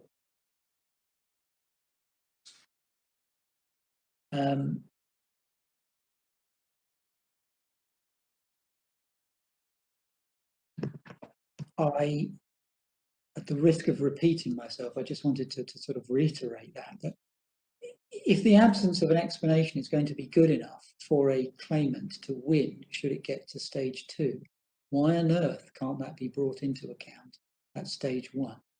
That, in my submission, would be rather bizarre to exclude something so potentially probative.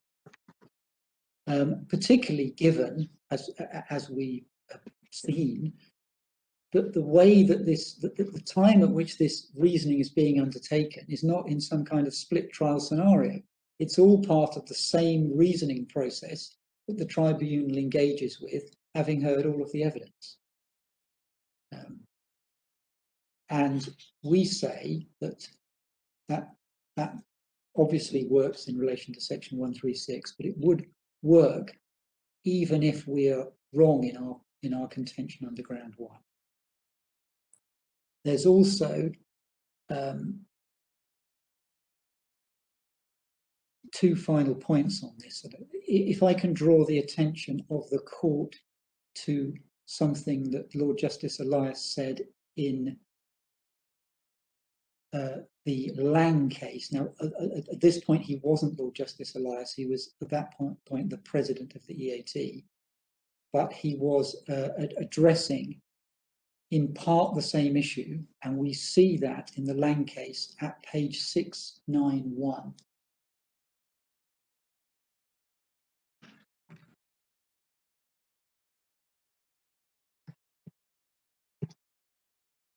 It's paragraph 77. It may be helpful to read very quickly 76 into 77 because that sets the context. And the passage that we rely on is the end of 77. It's from D to E. Now, of course, I accept that here he was addressing his remarks to the approach under the second stage. But if one reads his comments at the end of 77, in my submission, the force of those goes well beyond. I would say it expressly refers to their application to the first stage.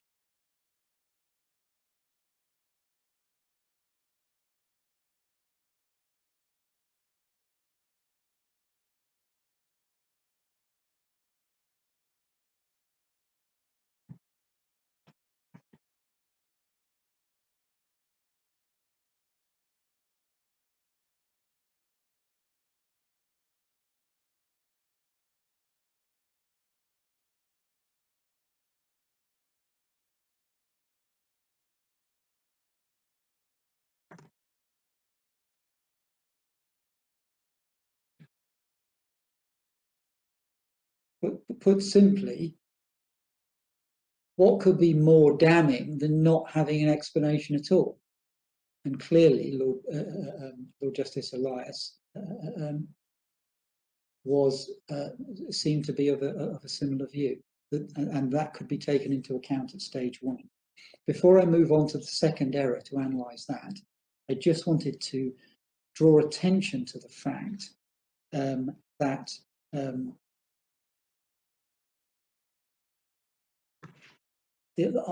just in relation to disposal, we say the result might have been different, and in relation to that, we rely on paragraph 57 of the Court of Appeal's case in this claim, which is at page 172, where Lord Justice Elias pointed out that he accepted that there was force in the appellant's point being put forward then, that if Mr. Efobi had got to stage two, the generalised evidence put forward by the respondent as a result of failure to call the relevant decision makers might well have been insufficient to pass muster at stage two. So I just want to draw attention to that because it's important in showing that even if we're right as a general matter in any of the grounds of appeal, there is clearly a basis, even recognised by the Court of Appeal earlier, as to why the tribunal's decision might have been different if they had approached things either in the way we say under ground one or under ground two. Turning to the second error, this was, we were saying that insofar as the Court of Appeal is suggesting that inferences from party conduct, including the failure to provide relevant evidence or the failure to call relevant witnesses, is only applicable at stage two, that is simply incorrect. And I think I've got 10 minutes. I will whiz through the key points that we say reinforce that submission. I wanted to start with the Meister case. That is at the relevant passages are at page 1164 of the bundle.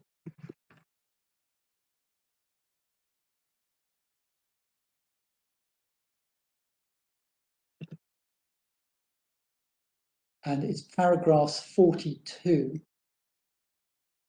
44, 45 and 47. The point is repeated a number of times in my submission.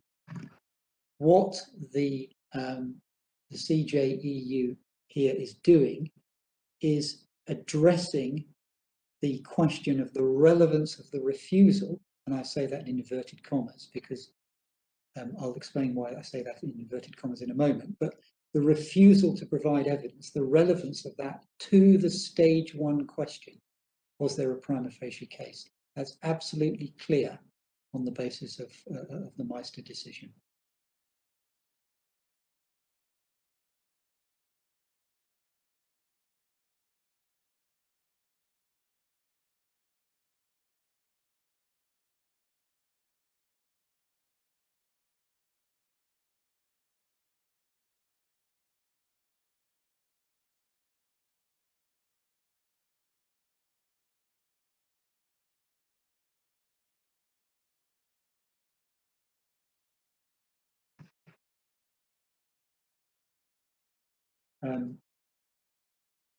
There's a point of detail in relation to Meister. The reason why I said refusal in inverted commas. The respondent I may have misunderstood, seems to suggest that this was some kind of, this supports their position that only a deliberate refusal in the face of an order to produce information would be sufficient to infer discrimination. And we say that, in fact, Meister wasn't a case like that. If one looks paragraphs 11 and 12 of the Advocate General's opinion, it's at page 1148, there's apparently no compulsion to produce this information. The best that Ms. Meister could do was to ask for the information and hope that the employer would voluntarily produce it. They didn't. So it's not a case of involving any kind of failure under compulsion to produce information. Second, under this head, we say that it's clear from the Eigen guidance that party conduct can be taken into account in relation to a decision at stage 1 of the process. We looked at that earlier. I'm not going to go back to that. It's actually paragraphs 7 and 8 of the guidance at page 653. Third, one sees from paragraph 71 of the respondent's submission at page 139 that there, as I said before, there seems to be an acceptance that in certain circumstances they would also accept that at the stage 1, party conduct in relation to evidence enables an adverse inference to be drawn. They say there that perhaps if there's a recalcitrant refusal to comply with orders or deliberate attempts to conceal or destroy evidence, well, obviously their examples are at the extreme end of the spectrum, but we say it's a continuum. And we say, well, what's so different about a case in which even absent compulsion, perhaps because of the inexperience of a litigant in person, but that's not necessarily going to be always the case, but even absent compulsion, what about a situation where the respondent doesn't put forward what is blindingly obvious as relevant evidence, or doesn't put forward evidence from decision makers? We've set out in our written submission, it's normally the case that where the respondent is going to be expected to call a relevant decision maker, because the analysis, the fact-finding exercise which the tribunal has to undertake is in relation to the reasoning processes, whether conscious or unconscious, of the decision maker. So if they don't turn up with them, that's not simply a matter to be taken into account at the second stage. There's no principled reason why that shouldn't be taken into account at the first stage.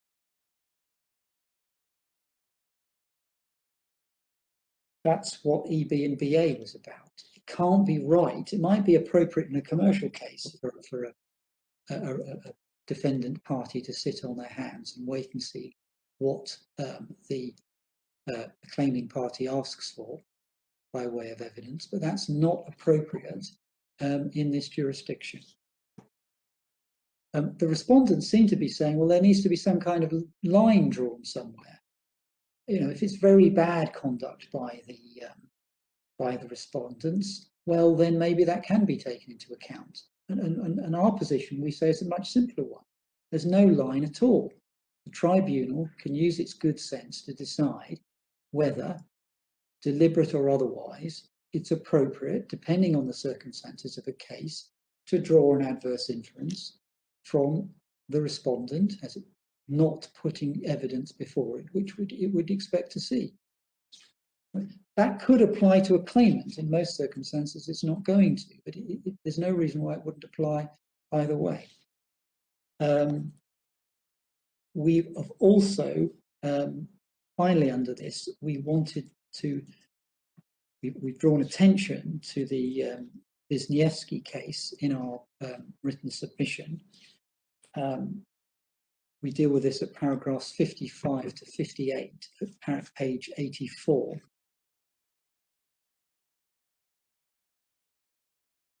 And I'm going to have to let the submissions there stand, but I just wanted to emphasize a couple of points.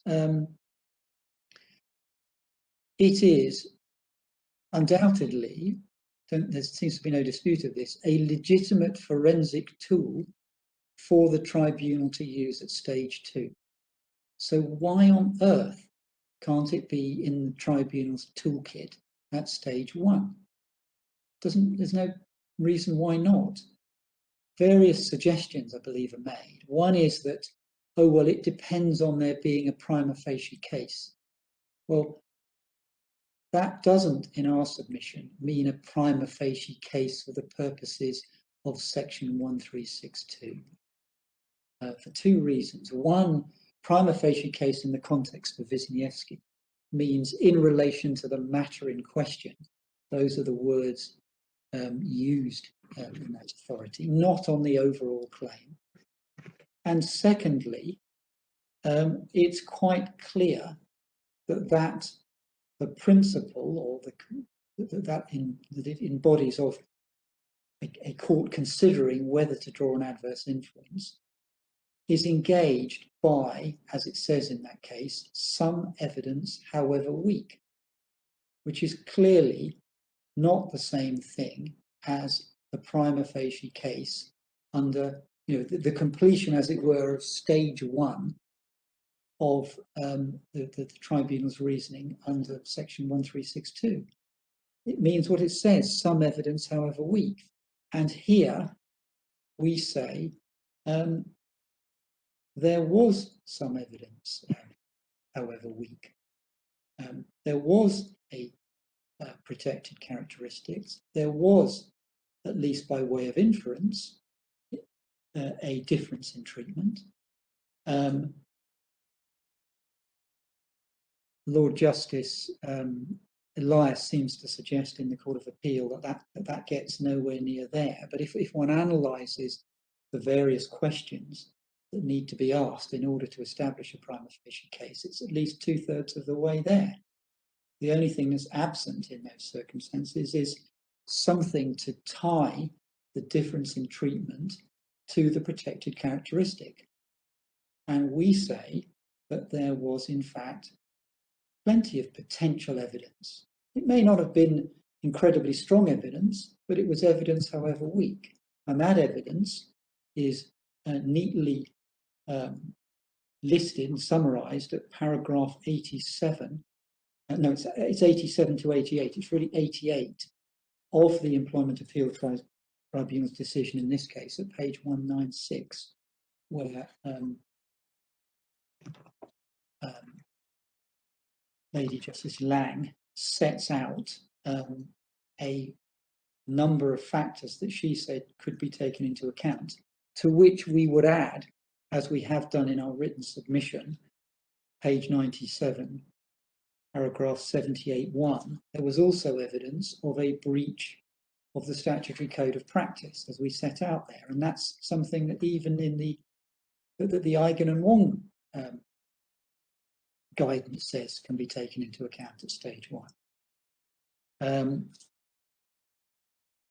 I wanted finally to, if I may briefly, draw attention to 2 brief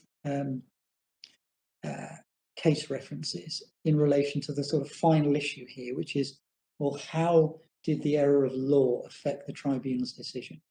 As I understand what the respondents say in section D of their submission, it didn't. We answer this in 2 ways. First of all, we point to, as I've said, the list of factors which the EAT identified at paragraph 88 of their decision, page 196. And we say in relation to at least some of those, but where they relate to what is in effect the organisational culture, that is something that is of importance. And the additional authority I sent last night deals with that very succinctly in Lord Justice Sedley's case. That was a Court of Appeal case dealing with a glass ceiling in relation to promotion. There was the realisation of the possibility of unconscious bias in that case. But Lord Justice Sedley, in my submission, beautifully encapsulates paragraphs 51 and 52 of that decision, why organisational culture is relevant to the drawing of inferences. Not all the time, but it may be relevant, not because it necessarily points to the reason for treatment in a particular case, but because once one is aware of the possibility of unconscious bias affecting decisions, people have a natural wish in any organisation to fit in with the culture. And so that, in my submission, is an answer to Lord Justice Elias's very stringent criticisms of what the EAT said at paragraph 88.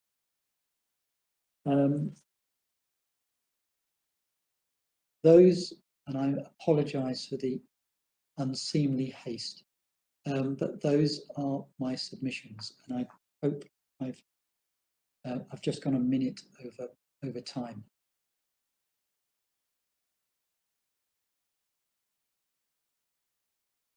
My lord, you're on mute. I think I should be unmuted. Am I unmuted now? Yes. Well, given that there was a glitch with the technology, 1 minute overrun is de minimis. Thank you very much. Mr. Reid. Thank you very much. There is, of course, no question that the Equality Act 2010 is directed towards addressing the iniquity of unlawful discrimination. And I choose those words carefully because it's quite common, particularly amongst the field of employment practitioners, to slip into the lexology of using the word discrimination as a shorthand.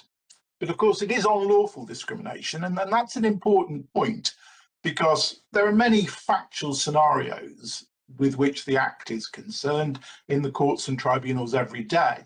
But if one takes for an example this case and the part of the case about which the appeal focuses, a recruitment process, in that process there clearly is discrimination going on inevitably. Choices are being made. So to discriminate, it's necessary to decide who succeeds and who does not succeed in that job application. And therein lies both a problem and a difficulty for claimants, and also a problem and a difficulty for respondents in dealing with allegations of unlawful discrimination, to take the example of a job selection process. It's difficult, and this has to be, and it's clearly acknowledged throughout the body of the jurisprudence we've looked at, it's difficult for claimants to prove unlawful discrimination. They're looking into the mind of others and trying to establish, amongst a variety of motivations or reasons about a decision that's been made or a course of action, that unlawful reasons form a part of that basis. But equally, it's not the case that one simply says, I enjoy a particular status, and because of that status, I've suffered a detriment or a consequence, that a case is made out. Because it's self-evidently the case that when one looks at the Equality Act, there are some statuses that not everyone shares, disability, marital status, but many statuses people do share, ethnicity, age, gender perhaps more of a vexing issue in relation to the Act. But of course, if I'm unsuccessful in a job application, it's inevitably the case that I will have one of the protected characteristics. So simply saying I have been unsuccessful and I have this protected characteristic can never amount to making out a case, or at least it ought not to make out a case, because there's a balance being struck. There's a balance being struck in how the burden of proof operates in the context of discrimination. And we, in the body of our case, referred to a passage. I don't take you to it at this particular point in time, but we referred to a passage from the Advocate General in Meister and Speech Design Centre, a passage that Lord Justice Singh referred to. And in that passage, the Advocate General refers to the fact, speaking in the context of the burden of proof directive in EU law, that a conscious decision was made to lift or render less onerous the burden of proof on claimants in discrimination cases, but at the same time striking a balance so that it didn't become oppressive against those against whom allegations of discrimination were made. And that balance reflecting the fact that simply a mere base or bare allegation of discrimination wouldn't be sufficient to make out a case. And that has never been suggested to be the case throughout the whole process of the legislation we've looked at, or the case law on it, that a mere allegation of detrimental treatment and the possession of a protected characteristic makes a case for discrimination. And the reality of this appeal, as we come to our position in relation to it, was really teased out of my learned friend by Lady Arden, because he professes that there's an importance to the change in relation to the wording of section 136. But really, when pressed on it, he drifts into the language of there being an evidential burden. Really, he conflates the question of the language of section 136 with the idea that it requires there to be some form of evidential burden upon the employer. And the reality of it is, if one steps back in this case, he's effectively saying, because of the allegation of the claimant's ethnicity, because of his allegations of his unsuccessful job applications, there was a positive obligation upon the employer to provide a full and complete explanation of the reasons he didn't succeed in his applications. And absent that, section 136 now enables the tribunal to infer, and the obvious answer absent that explanation would be discrimination is made out, that was the case.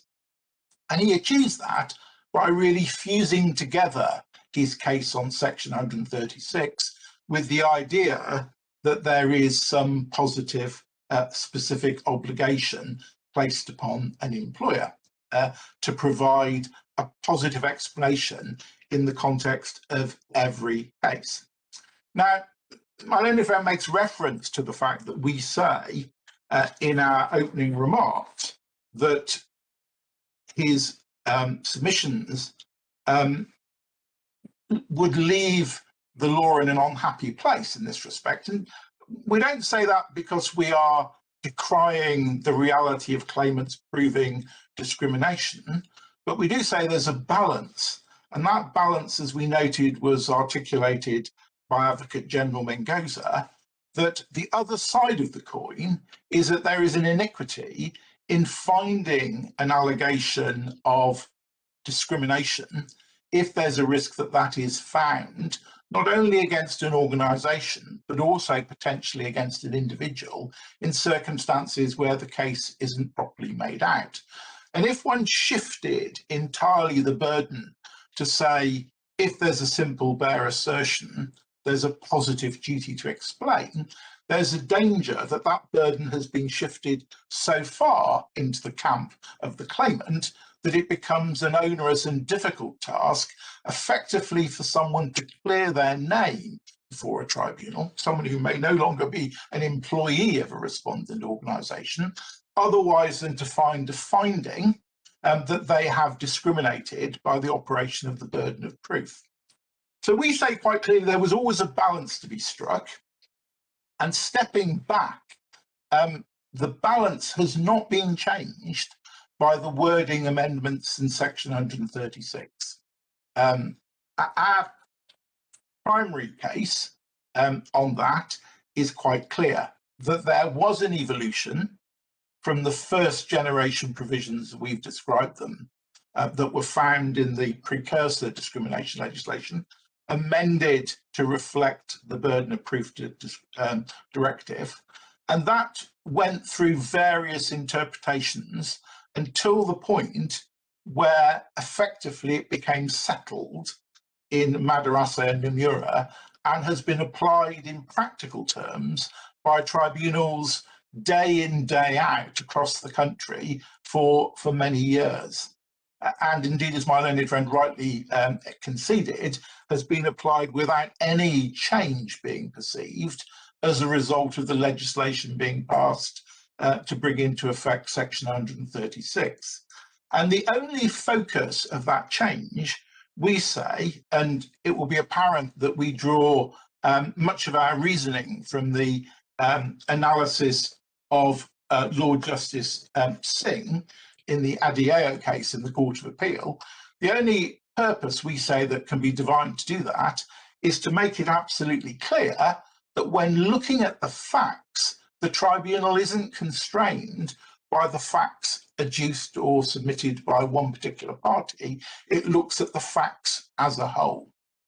And I'll come back to this, but one of the points of note in this particular case, criticism, of course, being made of the tribunal at first instance in my learned friend's submissions, but of course the claimant succeeded in this case in two allegations in relation to harassment and victimisation. We say that they are entirely freestanding, separate facts, have no material bearing on his job application process. But when we come to look at those, it's quite telling that in both of those cases, the tribunal specifically looked at the evidence and drew an inference from a rejection of an account given by my client's witnesses. It looked at detrimental conduct, looked at the evidence that was given by way of explanation by the particular witnesses engaged, and found that evidence not to be credible, and drew from that an adverse inference. So section 136 in its amended form changes nothing about the settled approach which had existed, and that settled approach involved looking at the totality of the facts, the only exercise being that one did not take into account or one assumed that there was no explanation, but one looked at the totality of the facts, and from the totality of the facts one considered whether or not one could infer that discrimination was the reason. Nothing has changed in relation to that process, we say. That's our primary position in relation to the first ground. The second ground, we essentially say that really this is a disguised exercise in a perversity challenge. The tribunal considered all the evidence before it. There was no positive obligation on the employer to adduce any other evidence in relation to matters. And the particular absence of any witness or documentary evidence isn't of itself sufficient to shift the burden of proof. I don't disregard circumstances where it may be possible for an inference to be drawn, as I've given the example, an inference drawn of evidence that's given that is then rejected as not being untruthful. But the mere absence of particular evidence or documentary evidence isn't of itself sufficient to shift the burden of proof, because that would be, as in truth my learned friend seeks to persuade you, to translate the amendment to section 136 to have a positive obligation in order to provide an explanation in every case where an allegation is made. It changes, of course, the dynamic. It changes the dynamic that an employer or a respondent may take a view of looking at the evidence which there is and making a conscious decision as to whether or not to lead evidence, or to say, well, actually, I don't need to lead evidence to rebut this because there isn't evidence which speaks as it stands of discriminatory conduct. Again, just in overview, it's worth just reflecting before I come on to the particularities of our case. It's worth reflecting on the factors here and how my learned friend's submissions would really impact on a case such as this.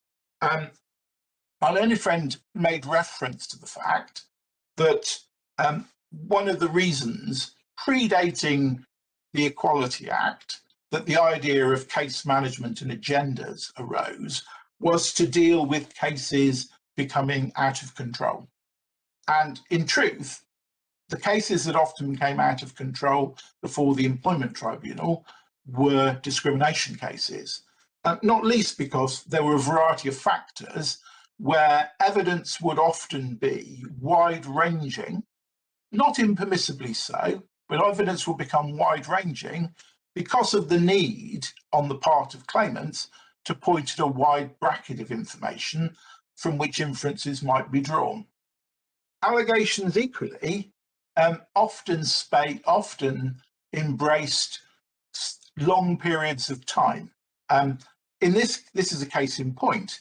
In principle, under the Equality Act, it's not possible to bring a claim for discrimination more than 3 months after the detrimental act complained of, subject to a just and equitable extension by the tribunal. But again, it was typically and remains the case that people will lead evidence, or claimants will lead evidence, about a wide range of circumstances, some of them more historic than immediate, in order to build an inferential pattern. So that is why in this particular case, it's noticeable that there were 30 job applications which were the subject of complaint.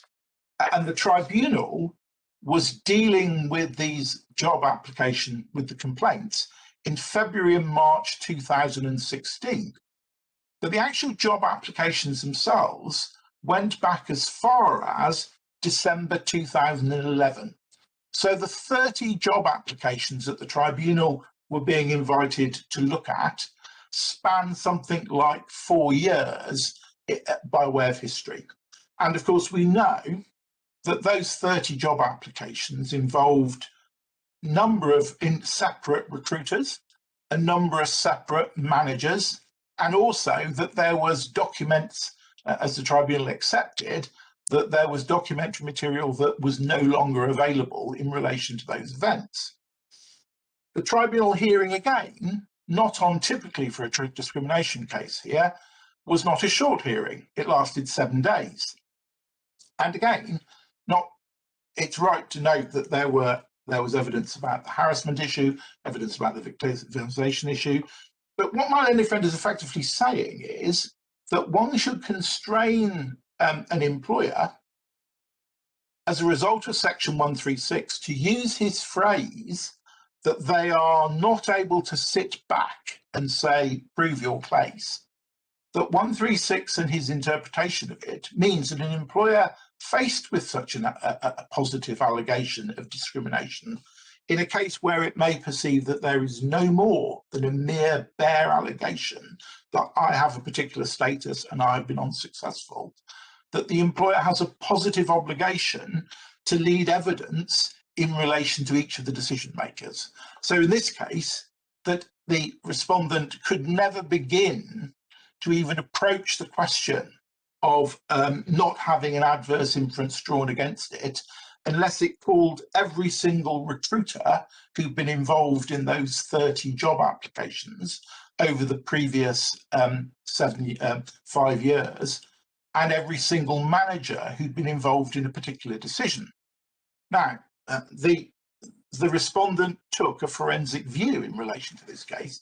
It's quite clear. It looked at a number of factors. It looked at the fact, and we summarise these in paragraph 5 of our case, and later in the body of the case.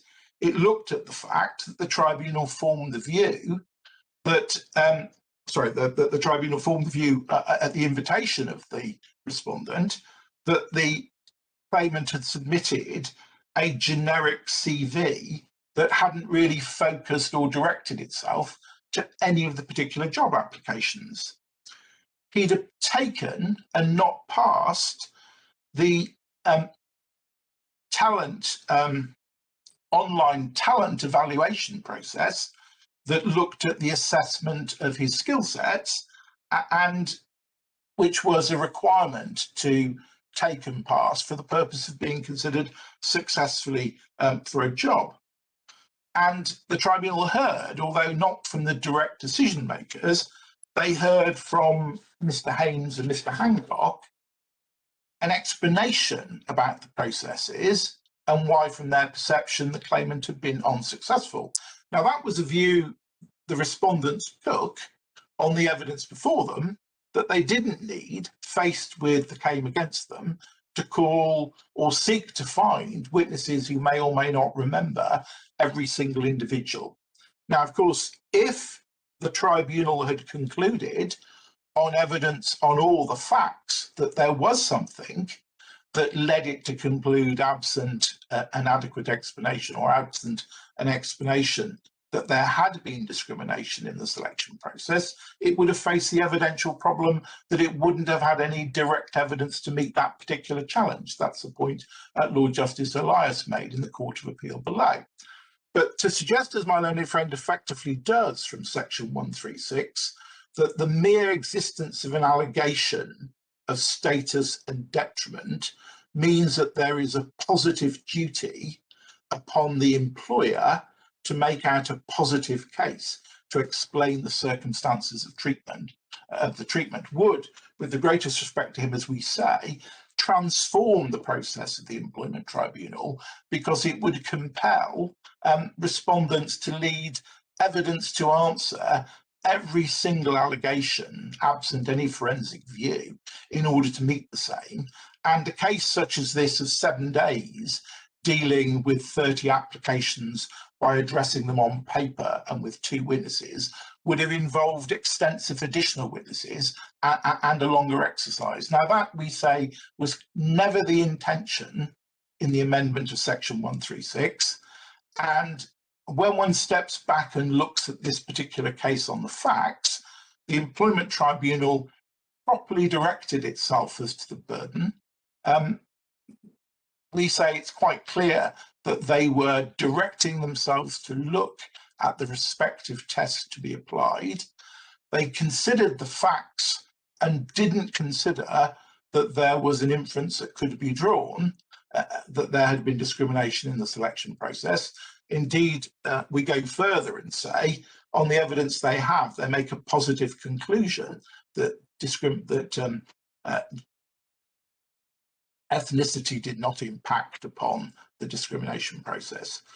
And I've already alluded to the fact, we can see that application of the same principles being applied by the tribunal to the quite separate allegations of harassment and victimisation by his immediate managers in his existing job, and the tribunal there approaching the application of the law as it stood to reach a conclusion that the burden had switched and that the employer had failed to discharge that.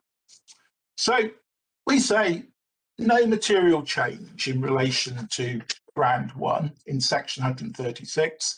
The guidance in Madarasi and Nomura can remain unchanged, and the courts and tribunals have been right in approaching discrimination in the same way post 2010. Ground 2 I've identified, we say that the absence of witness or documentary evidence isn't of itself.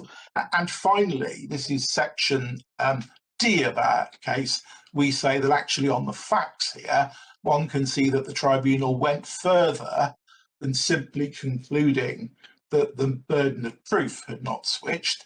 The tribunal went further and positively found that there had been no discrimination against the claimant, relying on the factors I've identified in rejecting his applications. So that's the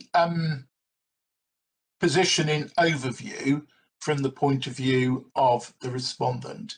As I've identified, our submissions really fit into 3 parts. Part B looks at the history and development of the burden of proof. And I've already indicated draws much of the reasoning for which credit should be given in our analysis from Lord Justice Singh in the Court of Appeal as to the history of the evolution of the legislation and the intention not to affect change. Part B deals with the burden issue and whether or not there was a positive obligation. And can I just make clear again before the short adjournment, my learned friend has focused on some remarks or dicta of Sir Patrick Elias in the Court of Appeal below as to whether or not there was, and he elevates it to the status of a rule. He described it as being an exclusory rule to say one can't look at evidence of one can't draw inferences of the employer not having called or submitted evidence. Now, our submission is really twofold in relation to this. The first is that the focus with respect to my learned friend is not on the Court of Appeal, but on the decision of the Employment Tribunal. And it's absolutely clear that when one looks at the Employment Tribunal decision here, they did not apply anything approaching an exclusionary rule. They looked at the evidence which was entirely before it and considered all the factors.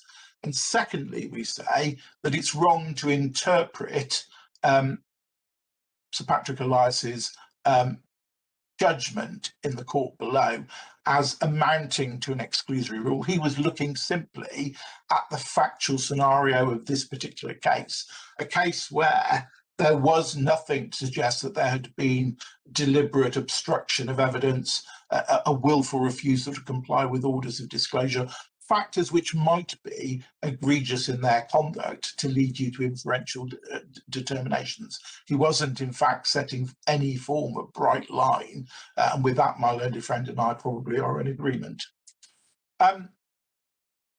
So I'm going to turn to look at the interpretation of the burden of proof provisions. I have an eye on the clock. I'm going to be relatively brief, but I won't be as brief as 2 minutes, I fear, in looking at that element.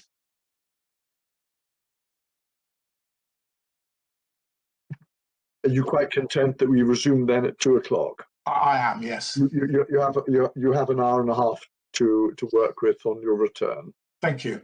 Yes. Okay. In that event, the court will adjourn for the short adjournment. Thank you very much.